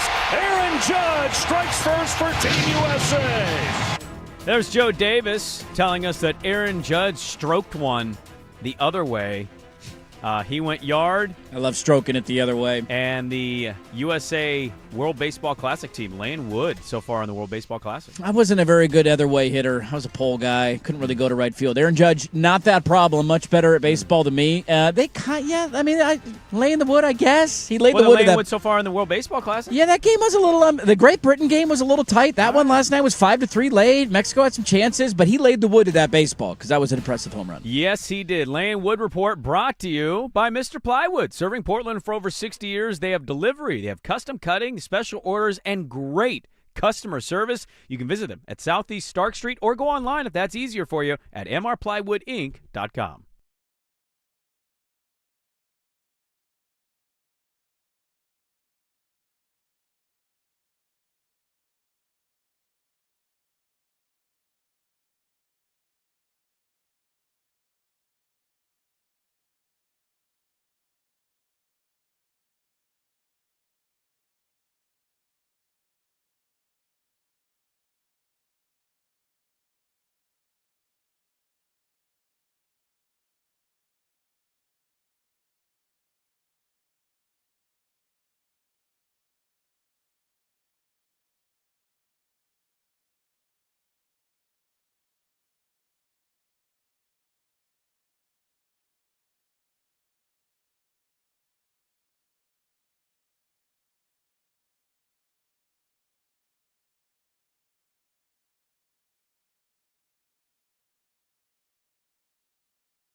All right, I'm going to save the wrong kind of history. Maybe we'll get to that in the final hour. I can throw it in my update as well. It's not that big of a story. This is a shorty, a Diet Johnson, if you will. Millsack coming up top of the hour. We went long talking SGA there. Quick follow-up. Yeah, what do you got? So I got text back from old colleague Travis Demers. Yes, does he remember his mile per hour? Yeah, I'm going to read exactly what he wrote. Okay. Which will give you an idea of who he was. Yes. I remember how fast I threw because Rob threw harder than me, and it pissed me off. Even though I hadn't thrown a baseball at full strength in about a decade, it was 2012. Mine was 74. 74. And he thinks Rob's was 76. 76, a lefty, huh? He said I threw harder when I was 16, and then he says I remember Wilcox came out in Kenny Powers' wig. It's a great flashback memory. Yeah. I remember being on vacation and genuinely bummed because I had already had something planned, and then we found out we're having like fan night at the Hoffs ballpark or something, and I was out of town, and I was so bummed to not have the opportunity to do it. Just mainly for the idea of I just want to know how fast I could throw a baseball. Well, 10 years ago, I would have had a much better chance than I would now, but my shoulders are still screwed up. It's 2012, and knowing you now, I would imagine that was something you would have also been taken very seriously. Yeah, I would have taken it seriously. Not as seriously as Demers, but somewhere in the middle. Yeah. Of caring and not caring, if you could possibly do that. And now I'm remembering, I'm pretty sure our third co-host at that point was Taylor Danforth. Yes, he was still around when that happened. I'm pretty sure his skipped in. Yeah. 47. 38. What are we talking here? Yeah. 30. It was bad. And I remember him like, I had popcorn or What's something. the mile per hour somebody that could speech. try? I was eating too much popcorn before the game. My fingers are slippery. What is the mile per hour that somebody could throw that you would get, like, make you laugh out loud if you saw it on a radar They're gun? like threw hard as hard as they could? Like, this is as hard as I can throw. Here we go! And a number pops up, and you 40 just start something? laughing. In the 40s? I mean, if you're like, okay, guys, I'm putting in some effort here. I want to try this now. We need to get a radar gun. Yeah. Oh, if you don't warm up and practice this, you have to could warm have up. some serious arm injuries. Yeah, I'm not getting Tommy John. If you blow out your arm's blowing out. I'm not going through that surgery. Yeah, I'd say like 40 or 35. I'd sub 40 if is where you're my cutoff as is. hard as you can to throw a baseball. As hard as you can throw it, and you can't top 40 miles an hour. Because I feel like if you just kind of threw it as a serious throw, but not your hardest, you could break 40. I tend to think so. Yeah, even 50. I feel like most guys 20 and above can hit 50. When was the last time you threw a baseball as hard as you could? Oh, like at one of these metered, you're at a minor league baseball game and there's like radar in the outfield. $5 for a throw kind What'd of thing. you throw? 55? And this was... See, you setting it at 50 is kind of... That's borderline now. Have you dipped down 5 miles per hour in your older age, Schultze? It's possible. Well, Can you get north of 50? Once again, we're probably, but maybe not because we're just sitting there one throw, right? So Yeah, that's true. You don't have the time to warm up. Yeah, and that's kind of what this was. And it was just like a couple, all right, Valid I got argument. 55. Valid but argument. If I warm up for an hour, I don't know what I could do. I'd probably injure myself if I warmed up because I'd actually think I could get harder than I could. Well, what carnival game are you more likely to play, Dirt? Are you more likely to be the throw the ball at the bottles guy or shoot a basket at the rigged hoop with oil all over it? Basketball or baseball at the bottle guy. Really? Yeah, target practice, much better chance, I feel like. Yeah. I was always bad at skee ball, too. Oh, really? Yeah. I'm okay at skee ball. I'm not great, but I have a few rounds I'll never forget. Who invented that game? They're all scams. What the simplest game possible? What do you mean they're scams? I've won the basketball one. The basketball one. Well, the baseball to the bottle's not. How can you scam it? You just got to hit the bottle. Yeah. What, do they move the bottle on The you? bottles are fixed in a way. The basketball one could be skee ball. I don't know. How do you rig skee ball? You just slide it up, and then you hope it lands in the right hole. It's always, it's slightly different than like the arcade version that you play. It's so stupid. I think a guy claiming scams is a guy never winning. No, I won a crappy stuffed animal with like those bow and arrow ones at you like did the the bow and state arrow? fair one time. Yeah. Who doesn't love a good fair game, man? You're eating an elephant ear. You're outside. It's 800 degrees. There's dust everywhere. It's a good time. My kid, we went to the Oregon State Fair. My kid now is 14, but like back then she might have been 11.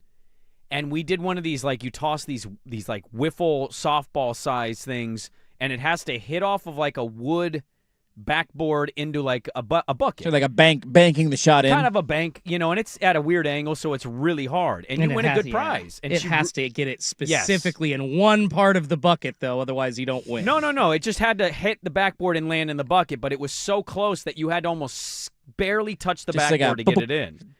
And she wanted the prize. So I paid, whatever it was, $10 or something. And the guy gives her the thing, She does it, and she nailed it. And she starts celebrating, and the guy goes, all right, good warm-up. Now's your official first throw. No. And we're like, no. what? Excuse me? And he was dead-ass serious, and he walked away. He came back. She had 2 throws. Didn't get the next 2. Didn't get them. That's ridiculous. That's a scam. But That's the a state fair scam. is not, you don't go, let me talk to your manager. It's the state fair. Yeah, who's the manager? Right. Where are they? I'm in charge. I'm the captain now. I am the captain now. That's a. And I'm not going to get into the booth and like, give him my money Give me back. my toy, damn it. I want my stuffed animal. Everybody knows they grease those bottles, like where you throw the rings on the bottles. Like that, it's not. Is that well known of greasing the bottle? Yeah, but you still want to win a goldfish. I don't want that job. Don't you want to win that goldfish? Damn right. How much does the bottle greaser make? What's that salary per year? 20 grand. Hey, go grease my bottles, kid. All righty. Yeah. Skee ball not my strength. Let's get a radar gun in here. Let's test this thing out. We got some space in the office. We could do it. Who would take it the most serious? Good question. Danny, probably. You think Danny would? I think so. Probably. Orangutan taking it the most serious, huh? Did he play baseball? Did Meringue play baseball? I don't know. I know he played football. Would be I like, don't know. nah. Yeah, Isaac Patrick is- would not want to compete. Patrick would be like, I don't really care about this. And he'd like underhand it just to not compete. In a sign of protest. I'll give you a sneaky good one. Joe Fisher, line 1. Joe Fisher would take it seriously. Joe Fisher wants to tell you he throws the fastest. I think at this point now, after running my mouth and saying I could throw 68, I'd have to take it seriously. Well, I kind of wonder how fast can Rob. Like that was in 2012. That's a long time Do you ago. still got a little juice Rob on the might fastball? still have it. Was he a pitcher back in the day? I don't know. If you could throw 76, if 20, like how old's Rob now? Nearly 50? Is he over 50? I think he's Ballpark he's 50? right around. Right around I that? think he's over 50. So you're talking 2012, he was my age essentially. Yeah. So that would be equivalent to me hitting 76. 76. Pretty impressive. If I could still hit 76 in my mid-30s, I better have been a good high school pitcher. Because that tells me you could have thrown even harder when you were 18 years old. But outfielders throw like 100 miles an hour on their relay throws. That's true. You also get a couple of crow hops, a little bit different. But yeah. I want to know now. A lot of follow-up questions. And we'll start in the mail sack. Final hour. Don't go anywhere. Dirt and Sprague, 105.1 FM The Fan. Love college basketball.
1080 a.m. First on the Fan, the Blazers back in action at Moda Center tonight, looking for their 32nd win of the season, this time hosting the Charlotte Hornets. Looks like everybody is healthy besides Dame and Shaden, of course. Portland a 2.5-win underdog tip-off set for 7 p.m. on KATU Channel 2.2. On the NFL side of things, a very busy couple of days. Lots of transactions coming down. Tua Tagovailoa finding a new home very quickly after the Miami Dolphins letting him go. He signed a 1-year veterans minimum deal with the Atlanta Falcons yesterday. Elsewhere, the Steelers grabbing former Panthers running back Rico Dowdle for 2 years, $12.25 million, and the Raiders bringing in starting center Tyler Linderbaum for 3 years, $81 million. Also signing wideout Jalen Naylor for 3 years, $35 million. On the diamond, the U.S. getting the win over Mexico 5-3 in the World Baseball Classic. Home runs from Aaron Judge and Roman Anthony leading the way. They'll face the Italians in their final full play matchup tonight at 6 p.m. on FS1. More sports scores and stories in 30 minutes. I'm Schulte from the George McCoy at Warren Allen Sports Desk. Curtain missing work. Insurance companies acting like jerks. Don't call your mom. Call George McCoy at warrenallen.com. The home of the Fan Happy Hour with Luke Anderson.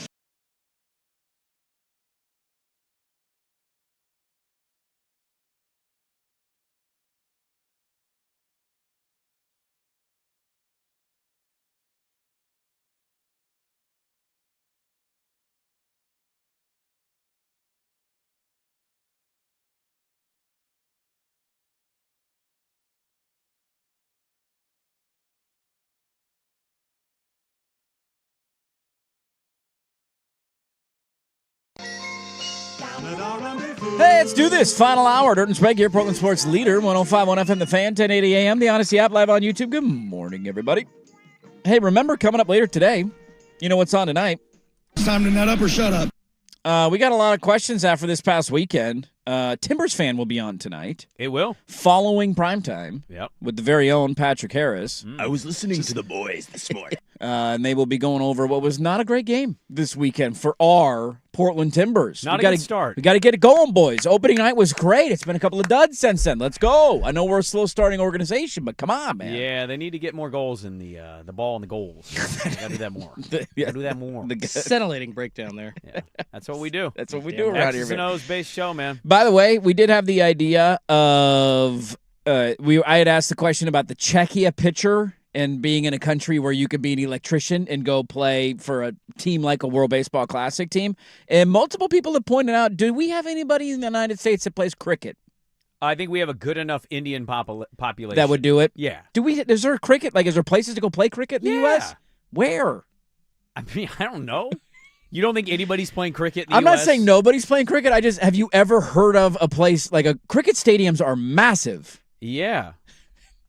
It's not, you can't just go play cricket in a basketball gym. There's literally a league called Major League Cricket. In the United States? Yeah. Okay, when do they play? Yeah, 6 what are the teams. details? 6 teams, okay. They play in Texas. Oh, they're all in Texas, huh? Yeah. Do people, okay, it's Texas. That wouldn't have been my high on my bingo card for popular cricket playing. I had an Indian homie in high school, and he lived in a hotel, and when we would go there, there'd be cricket on once in a while. Yeah. His dad would have cricket on. The games go on for days on end. It's a big It's deal. one of the few sports that's... I think we would secretly be really good at it. You think so? Yeah. From a popularity standpoint, massive around the world. Mm-hmm. I couldn't tell you anything about cricket.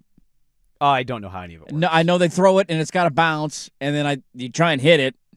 I think I've learned more about cricket watching Bluey than I have actually seeing the sport on television. I think you get 6 points or runs, whatever it is, when you hit the ball over the wall. That's about all I know. Yeah. That's it. And then it's got to go through the little wicket thing, right, to count as you get points if you strike a guy out, but it's got to go through the wicket, I think. If it doesn't, something like that. Yeah, anyways, I digress. Let's get to the mail sack, shall we? See what we got online today. Mail sack. Fire away. Mail sack question number 1. What comfort food do you go out of your way to purchase? Mine is Pine State biscuits. Oh.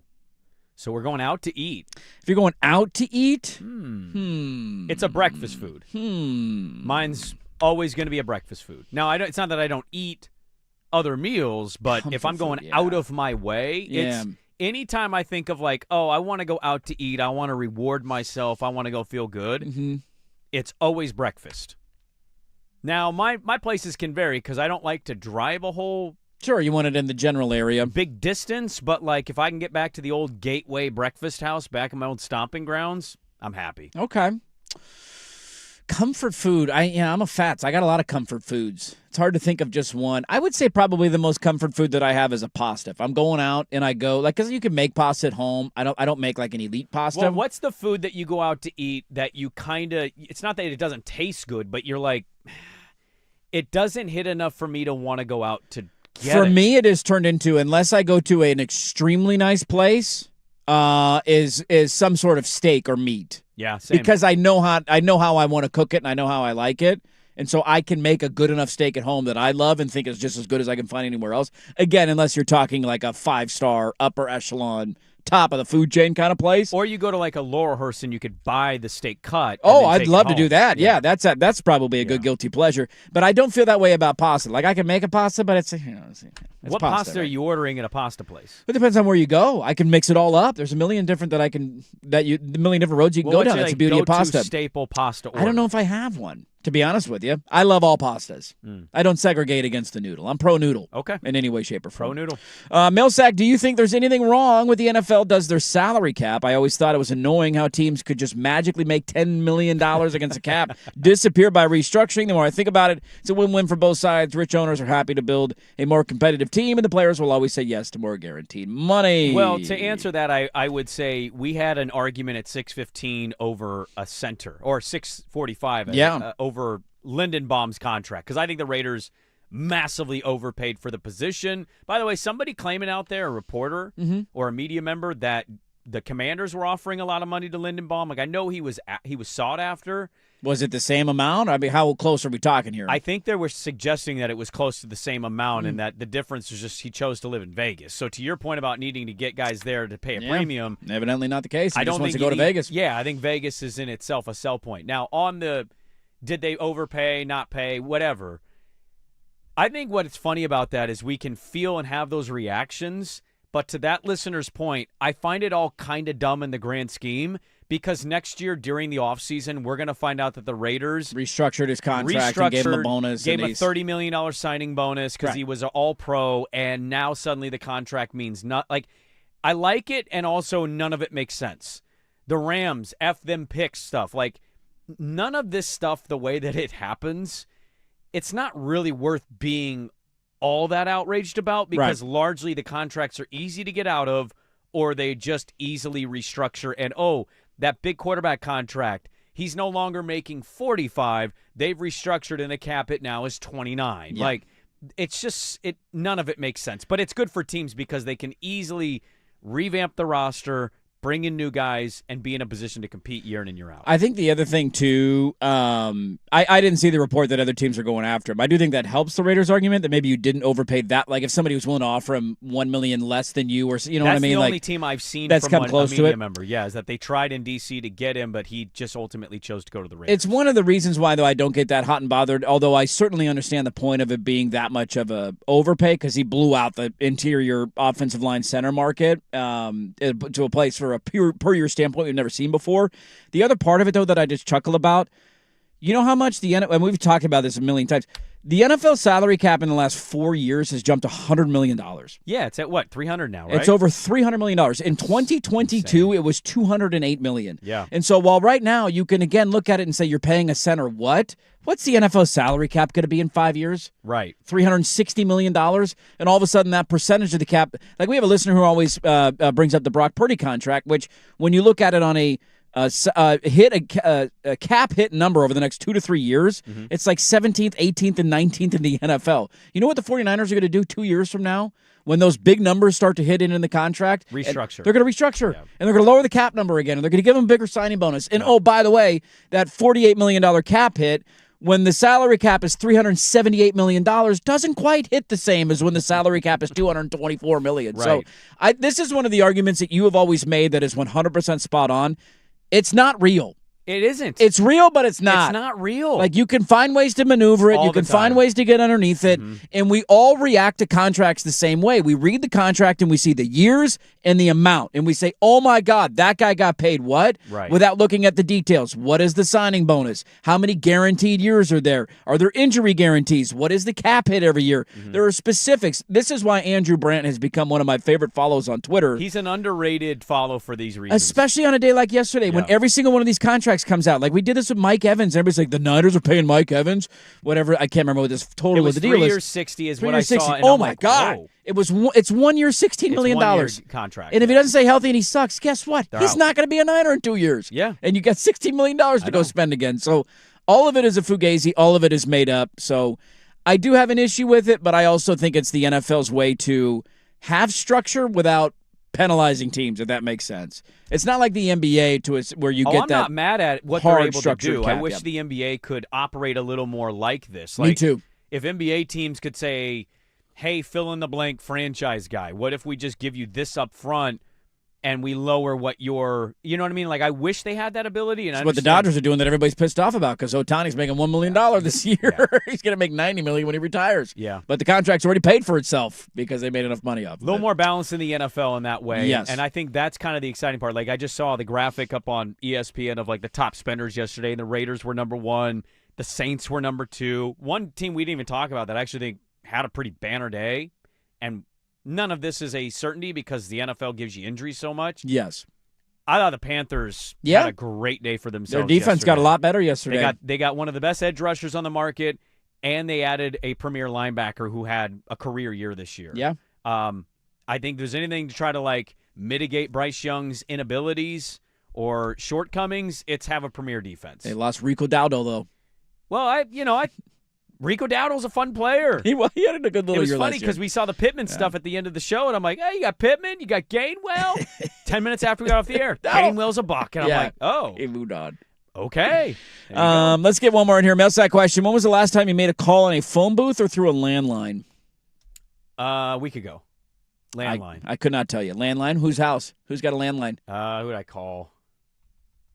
No. You had to have been somewhere. You guys don't have a landline, do you? No, dude, I wanted a landline. We got one, and then it really doesn't stop ringing all day. Really? It's just Spam. what telemarketers? It's Yeah. just constant spam. The whole day. It would just, like, yeah, you got to filter that out, dude. Give me a landline. I still kind of want a landline.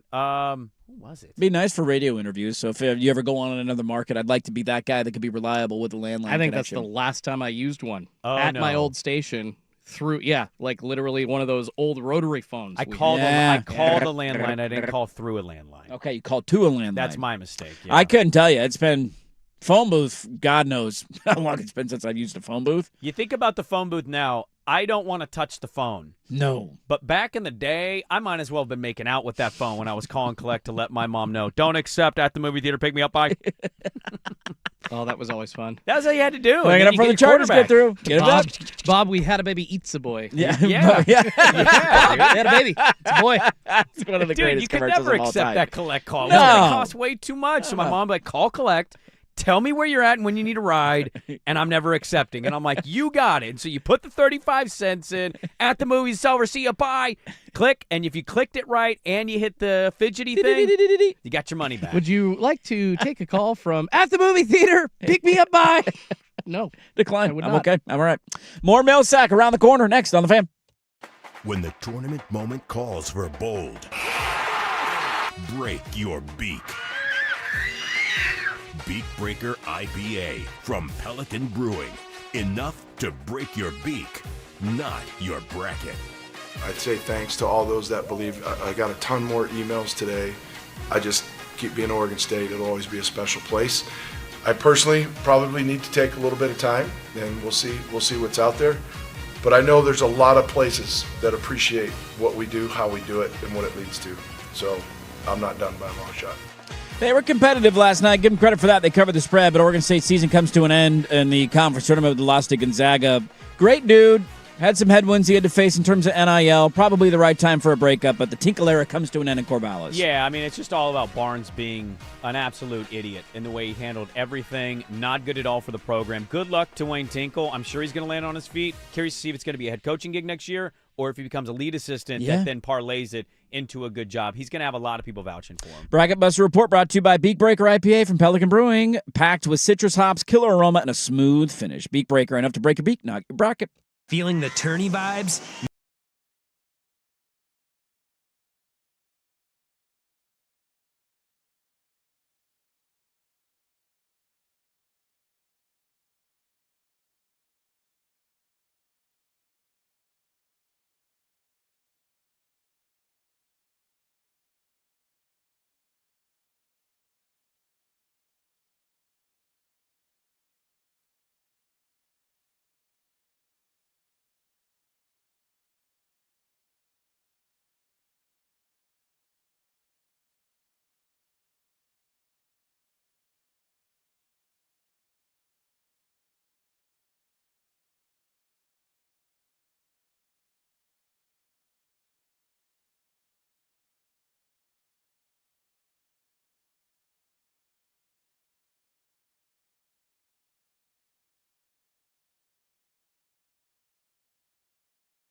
Sports Network, 105.1 FM and 1080 AM. Millsack. See what else we got in here today. Hold on, guys. It's so deep. It's so long. It's always deep and long. There's always leftovers. You can never get to all of it. Let's see how many more we can get to. Millsack question: do you think if Golden State had drafted Peyton Pritchard and the Celtics drafted Draymond Green, both players would have been as successful as NBA players? I think Peyton would have been, and I think Draymond would have been good, but he wouldn't have been all-time great.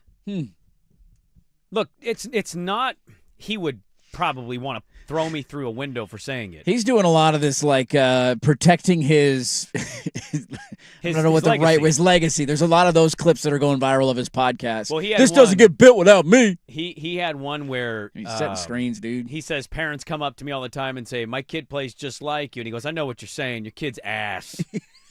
He's like seeing through people's fake compliments. You can't shoot. There's not a lot of offensive ability. Yeah, your kid's not doing much. Does the intangibles. Right. Doesn't show up on the box Just score. happen to get blessed to be on the same roster with the greatest shooter in the history of the NBA. No doubt about it. And one of the best 3-and-D or 3-and-2 guards ever. I think Peyton's career was always going to be this.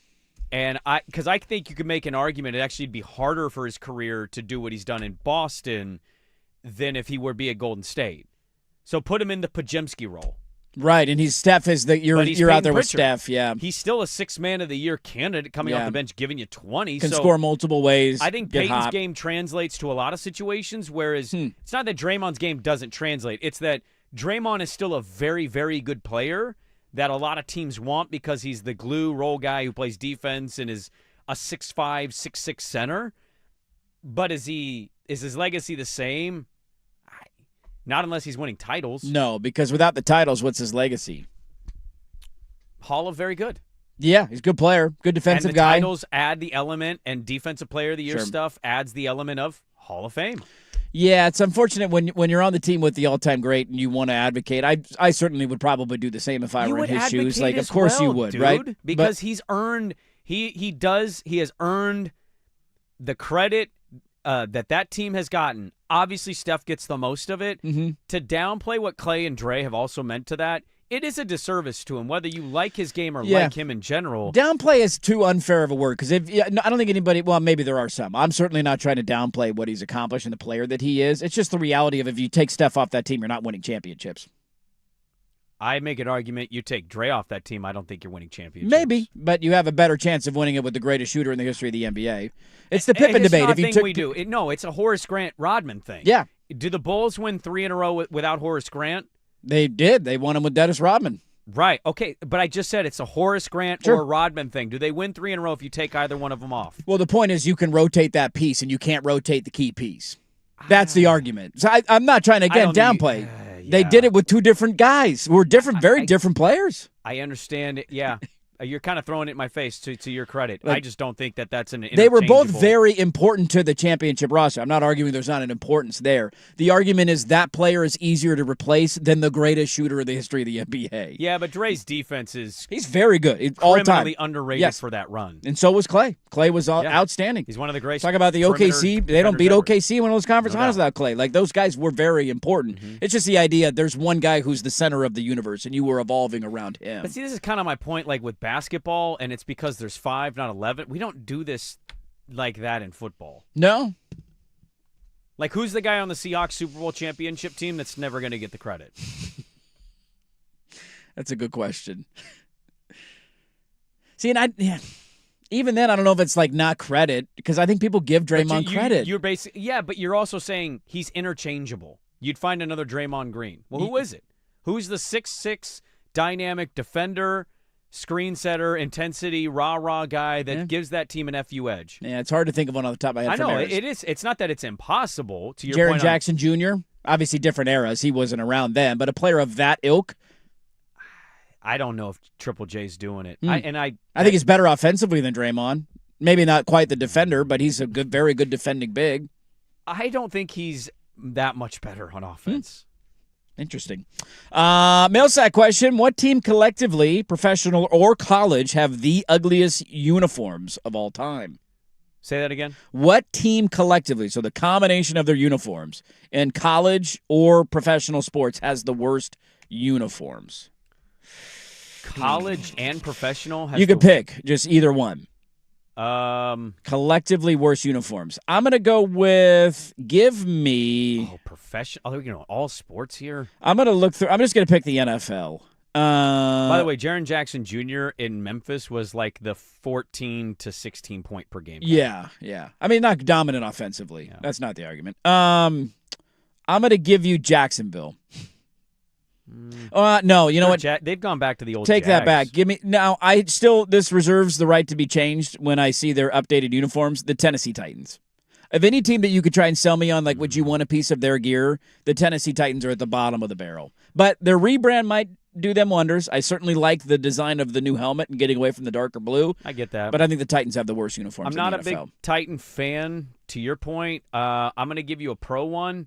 It's the Pelicans. Pelicans are awful. Ooh, it's a terrible color scheme. It's a terrible Awful. mascot. It doesn't make any sense. It's not supported. No. Now in college, there's so many options. College in is college. it's too big of a Yeah, but I got to try to find one I hate. sample size. I'm going to go Major League Baseball. A lot of good threads in MLB. I've There never liked is. the Rockies jerseys. I feel like they're just kind of there. They've got like a mountain, and it's just gray. And Yeah, it not just looks great. boring, but it's not like ugly. Not great. Yeah, baseball is tough. I don't know off the top of my head what the Twins jerseys look like right now because they've gone through so many rebrands over the years. The Twins going away from their older, like their Justin Morneau, Joe Mauer era jerseys, and even before then, I feel like is just egregious. Now, they might have rebranded back to something else, but they went to, like, they used to have the pinstripes at home. I loved those jerseys with the block twin letters. I'd go Twins right now in Major League Baseball. That'd be my worst. Mariners did just get rid of this, but that Sunday cream that they had, it was, I don't know why Mariners fans liked it, but I thought it was one of the ugliest, the worst jerseys of all of pro sports. Do you like their City Edition combo, the blue and yellow jersey with the black pants? The black pants are weird. The city's okay. I think I heard that they are getting in 27 a new city jersey. I assume teams usually do it every 2 new years, so they get. I'm finding sell a some hard more. college team for me that's like in a power conference. That you don't like their jerseys. That I like. They've all done well, right? They just stay who they are. Largely, you could argue Maryland when they did that weird half and half run. You remember It's a little that? over the top. That was a bit much for me. A little over the top. But pro, it's the Pelicans. Yeah, Pelicans is a really of good all answer. the pro teams. I don't like the Titans that much. The Twinkies, I don't mind those. I just liked the older versions a lot better. You like that pinstripe one? Their new rebrands haven't been as good. That's cool, but I really hate the Pelicans. Northwesterns are pretty, there's not a lot there. Nothing really stands out. I'll give you that. Northwestern's a pretty good one. Yeah. But outside of that, to your point, I kind of like everybody. Do you like Virginia's? I do actually, yeah. You like the dark blue with the orange and swords? They got different combos. I like the logo with the swords. I'll give you one, and it's mainly just their new logo, and this isn't a uniform thing, and I've brought this up before. Kentucky has, so they have their letter logo, the UK logo. Yeah. They have another one that they put on certain things that is, it looks like a Game of Thrones character. And it's supposed to be some sort of wildcat, but it looks like a Live Golf logo. Go look it up if you haven't seen it. You're like, it looks like something John Rahm would wear on his hat to get paid by the Saudis to play golf. And it just, you had the perfect, like they used to have the cat, and in the UK is their logo. It's horrible. Terrible. When did this get introduced? Dude, exactly my question. And I think it's on some of their football, like it's on the sleeves of their football jerseys. God. What are we doing here? It looks like if the Detroit Lions logo did fentanyl. Yes. It's horrible. And when you think of UK logo, what stands out in your head? You think of the UK. Yeah, the UK. Or the old school Wildcat from back in the day. Yeah. Not whatever the hell that abomination is. So, again, that's not uniforms, but I'm going to throw that one out there because that's stupid. Since we're talking unis, the New York Yankees are the one team. I don't believe they have an alternate jersey, but they definitely don't have a City Connect jersey. They're the only team in Major League Baseball not to have one because of their traditions, whatever. Could you just come out? You can't have facial hair. You come out with a damn jersey and just align yourselves with the rest of teams? You're the Yankees. You're a team in Major League Baseball. You're not better than the other 29 teams. That always, every year I kind of see, hey, spring training, they going to do it? They didn't do it again this year, so just freaking do it, Yankees. God. Last one here, and then we'll go because we're against it again. Mailsack, do any of you understand how fans are supposed to be able to watch Mariner games this year? It's rather confusing. I have no idea. Schultz, do you have an answer? Yes, I think I have an answer. So if you currently have like either Comcast or DirecTV or whatever local TV service you have, there will, despite the exit of Root Sports from the market, will be a dedicated channel, just like there is for the Blazers, to watch Mariners games on. So if you already pay for cable or satellite stuff, you should not have to buy anything more. If you do not want to or don't have that, basically there's a package now called Mariners.tv. I believe it's $119.99 for the year, and you get access to all the Mariners in-market and out-of-market games as long as you are within the Mariners viewing territory. Do not go and buy MLB.TV. That does not get you Mariners games. That's not the same as Mariners.TV. So I hope I broke that all down for you. About $120 a year. Kind of like the Blazers, they offer a thing online where you can sign up to watch the season. Okay, there you go. There's your answer to the question. There's the mail sack, everybody. Well done, as always. A few we couldn't get to, but we ran out of time, as usual. Blazers are back in action tonight, taking on the feisty Charlotte Hornets. We'll get to that coming up in the end of the show. A couple of extra tidbits out of the NFL that we haven't talked about yet. Also to come, but first, here's us with a update. Now, from the George McCoy and Warren Allen Sports Desk, a Sports Center update on the Fan Sports Network, 105.1 FM and 1080 AM. This update is brought to you by Laurelhurst Market Steakhouse and Butcher Shop, a great spot for any occasion. And don't forget, save 10% on your Butcher Shop order when you dine in. Menus and more at laurelhurstmarket.com. First on the Fan, we hit on it a little bit earlier, guys, but this is just such a great story. Andre Sataria, a pitcher for the Czech Republic in the World Baseball Classic, has gone viral because not only did he strike out Shohei Ohtani 3 years ago in the last iteration, but he pitched 4 2/3 scoreless innings against a very loaded Japan team. Also struck out Lars Nootbaar and Munetaka Murakami. So, guy's an electrician, but he can pitch. He's got a changeup called the Worker that's 68 miles an hour. How about this one? In New York, there's a company called Horse Ability. And in it, they bring tiny horses, Pearl and Aiden, to seniors to combat loneliness, depression, and even dementia. Oh. And I'll tell you this. I don't know if anything makes me smile more than watching a tiny horse run. Yeah, it's pretty damn cute. It's so adorable. Off the charts cute scale. It makes no sense. No. Makes me want to own a tiny horse. I don't even know if they should exist. How do Damn we- it, dude. They're awesome. How do we make tiny horses? I mean, gotta be some science there, right? Gotta That's be not a some- real animal. We're manipulating things here? It's like a Honeycrisp apple. It's not real. It was made in a lab, but damn, is it good. This one's bummer for me. It's a little more sports serious today. One of the guys who I enjoy watching pitch more than anybody in Major League Baseball because he's big, he's strong, and he averages 99.5 miles per hour on his fastball is going to be out maybe all season, but at least until the middle of July. Hunter Green, who's the ace of the Cincinnati Reds, got a chance to play in the playoffs last year for the first time in 6 years. Was awesome, a sub-3 ERA. Had a little stiffness in his elbow. Of course, bone chips are discovered. We're going to go under the knife, surgery, and so the Reds will be out without their ace pitcher until at least July.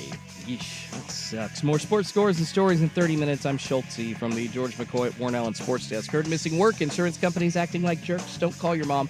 Call George McCoy at warrenallen.com. Your home for the Oregon Ducks.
Well, let's see what else we missed. Certainly debated and argued different contracts, different signings, different moves that have happened. One that came across the wire a little bit recently, flown under the radar, Dawson Knox agreed to a 3-year contract with the Buffalo Bills. Extension, I should say. He's sticking around. He's not going anywhere, so that one came across the wire about an hour ago.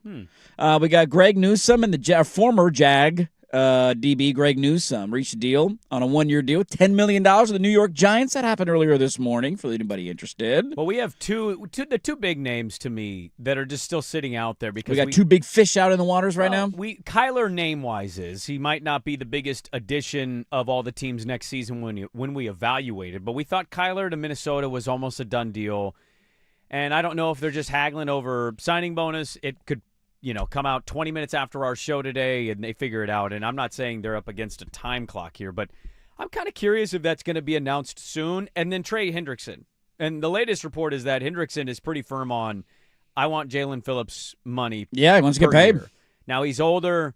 He's got more mileage on that, but I don't blame him for feeling the way he feels. He's been one of the best sack registers in the league. He should capitalize on it. It's just a matter of who's going to pay him the money? Who's going to be the team that steps up to do that overall? Who gets desperate? Who's missed out on their other targets that they've gone after that hasn't gotten because we've seen certain teams be able to add. Cincinnati, for example, they add an edge rusher. We mentioned Phillips. He goes to Carolina. So you've had different teams that have made moves there. Dallas has added Rashawn Gary via trade, so they were a team originally in on him. So I'll be curious who ends up, because that's you're kind of the last one left at the bar at 2 o'clock in the morning, hey, we definitely need a pass rusher. Then you get a little bit of desperation there. On the Kyler Murray note, too, because you're right, that is, I still think he deserves, look, we'll see how it turns out. He would be number one on my big board of available quarterbacks in the offseason, just because we have 6 career touchdown passes from Malik Willis, so I want to be fair at least to Kyler Murray in that angle. By the way, you want comps to Malik Willis in terms of starts. You have Matt Flynn. Didn't work out very well. Kevin Cobb. Didn't work out very well. Arizona gave him a bag after Philadelphia. He had 2 games in Philly. They look good and they paid him. And your best possible scenario is Jimmy G. Yes. Who had 7 starts, 2 in New England, 5 in San Francisco. And he at least had a runway with the new team before they gave him the extension. They traded him, and he started. They had 5 weeks out of it. And you got 5-0. He started a bunch. I mean, they didn't beat anybody, but they won games, and he looked decent, and they gave him the deal out of it. So at least you had that runway. Yeah, those are not good comps. So I would still put Kyler atop that list. I don't know if he'll be any good in his next stop. I certainly wouldn't gamble on it. But if Minnesota doesn't get him, what do they do? Well, hold on. So if he goes to Minnesota, you wouldn't gamble on them doing well? It might be the lone place that gets me to say Minnesota's the one I could be wrong stop here. And I don't know if they win a Super Bowl. I'm not going that far. But I will allow them to be better than they were last year. Oh, that is about a milquetoast vanilla of a take that I can have. Can they be in the divisional round? Can they win their division? Who are you going to pick to win that division if they do get Kyler? That's a brutal division because I still think incredibly difficult. All 4 I mean, of those Detroit teams. was in last place and they were above 500 last year. There's no Arizona Cardinals in that division. I would not pick them, no, though. I don't think I would. Okay. Would you pick them third? Now we're splitting hairs. Yeah. I know. It's all within a game, right? That's all. I mean, it was a game or two decided. I would probably say Green Bay won my power rankings because Chicago needs to bolster their offensive line again. Why is Green Bay won when Chicago won it without a good offensive line? Yeah, well, I think they're going to be worse off because their center was good and they lost him. And so their offensive line wasn't great, but they lost one of the better pieces of their offensive line. Okay. I would go Green Bay 1, Chicago 2, Detroit 3, Minnesota 4. That'd be my power ranking. I love putting Green Bay 1. I'm just going to fade that all day. I don't blame him. Not because you picked them, just because I love the Matt LaFleur love. You're anti-LaFleur. But the question remains, if Minnesota doesn't get him, what do they do? Who else? Because Malik Willis is off the board. Geno is still available. Yeah. Mac Jones via trade if you want to go that route.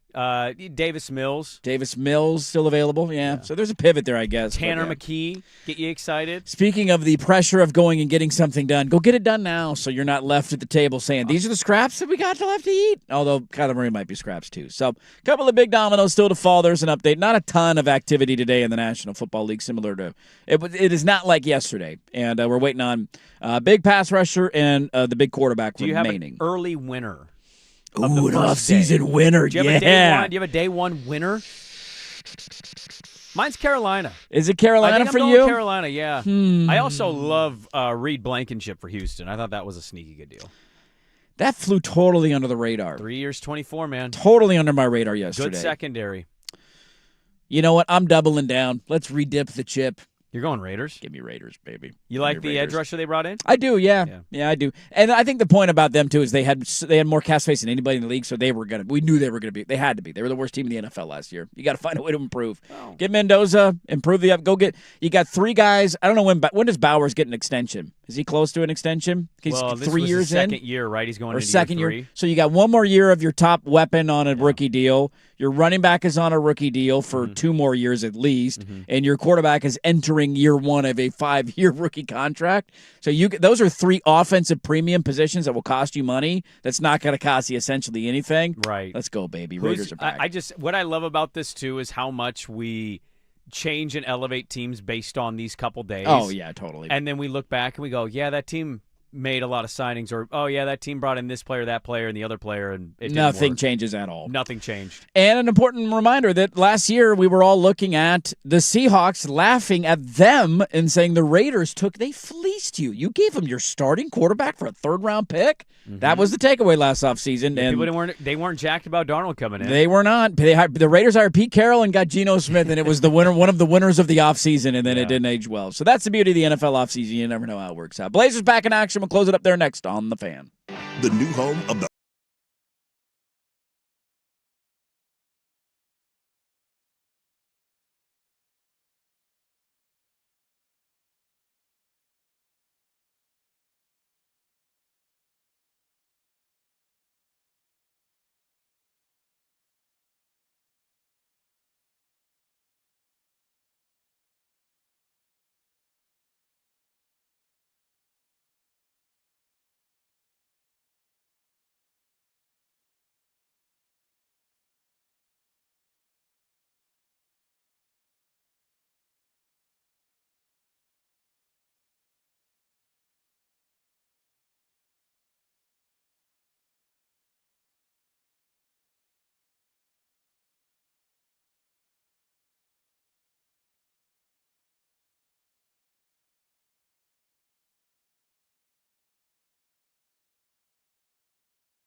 Well, everybody's favorite Eastern Conference team is in town tonight.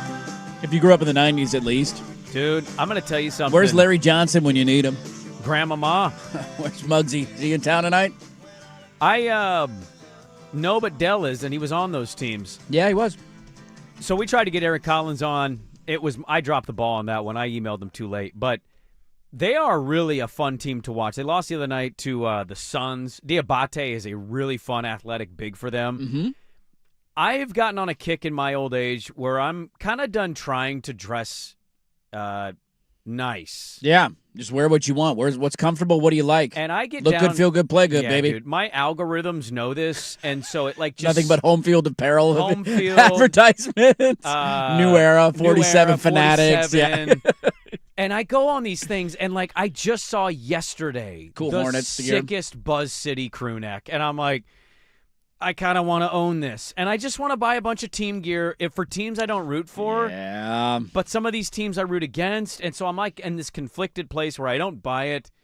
But damn it, dude, I want to own some Buzz City merch. I want Hawk gear now because of our Magic City conversation. By the way, a quick update on that. This is out of context if you missed the segment, but I will let you know. Anyways, they announced, the Hawks did, that if you bought a Magic City sweatshirt before they took it down, they will they will honor that. So if you purchase one before yesterday, you will still get it. Somebody will be putting that on eBay or one website for minimum $500, and they'll get it too. Yep. I'm assuming Topps is going to pick some up and put them in trading cards. Like there's going to be like a one-of-one Magic. Somebody just cuts it out. Exactly. And chops it up. That's really unfortunate to hear. Dude, if I could get my hands on a Charlotte Hornets era 1996 starters jacket, I don't even know how much I would pay for that. You literally can buy them. Are they make online? them now. Yeah. Starter jackets are back, or is it like an actual retro? No, I think that Mitchell and Ness is really good. They're bringing the old stuff back. Kind of like the same. You and I have that same Blazers jacket. Yeah. Like that little. Touche. Yeah. I guess if that exists, you can get one for the Hornets. Yeah, Mitchell and Ness is really good about that stuff. Their stuff is so expensive. It is cheap. Awesome.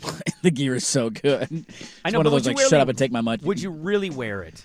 And that's the thing. That's why I don't that buy often. most of this gear. Is like, how often am I going to wear some sweet sports merch that I like? I'm trying to do more of this in my life, to be honest with you. I frequent home field probably once a week. Oh, I'm at like multiple times. I'm on the Instagram all the time. Peruse to see like any new stuff for these schools. I almost bought a red shirt yesterday. Cincinnati Reds. They had an old school logo. The big red machine. It looks so sweet. They had an Oriole T-shirt that looks so awesome, the old bird. Isn't it funny how you come full circle? I was that way when I was younger. The only clothes that I wore were sports clothes, and I had 30 baseball hats and different random team T-shirts and shorts and all that. And then you grow out of it, and now in my older age, I'm right there with you. I'm right back to it. But I need to buy more adult clothes, but I'm like, dude, I love all this old school sports merch. This is what you're going to get out of me, man.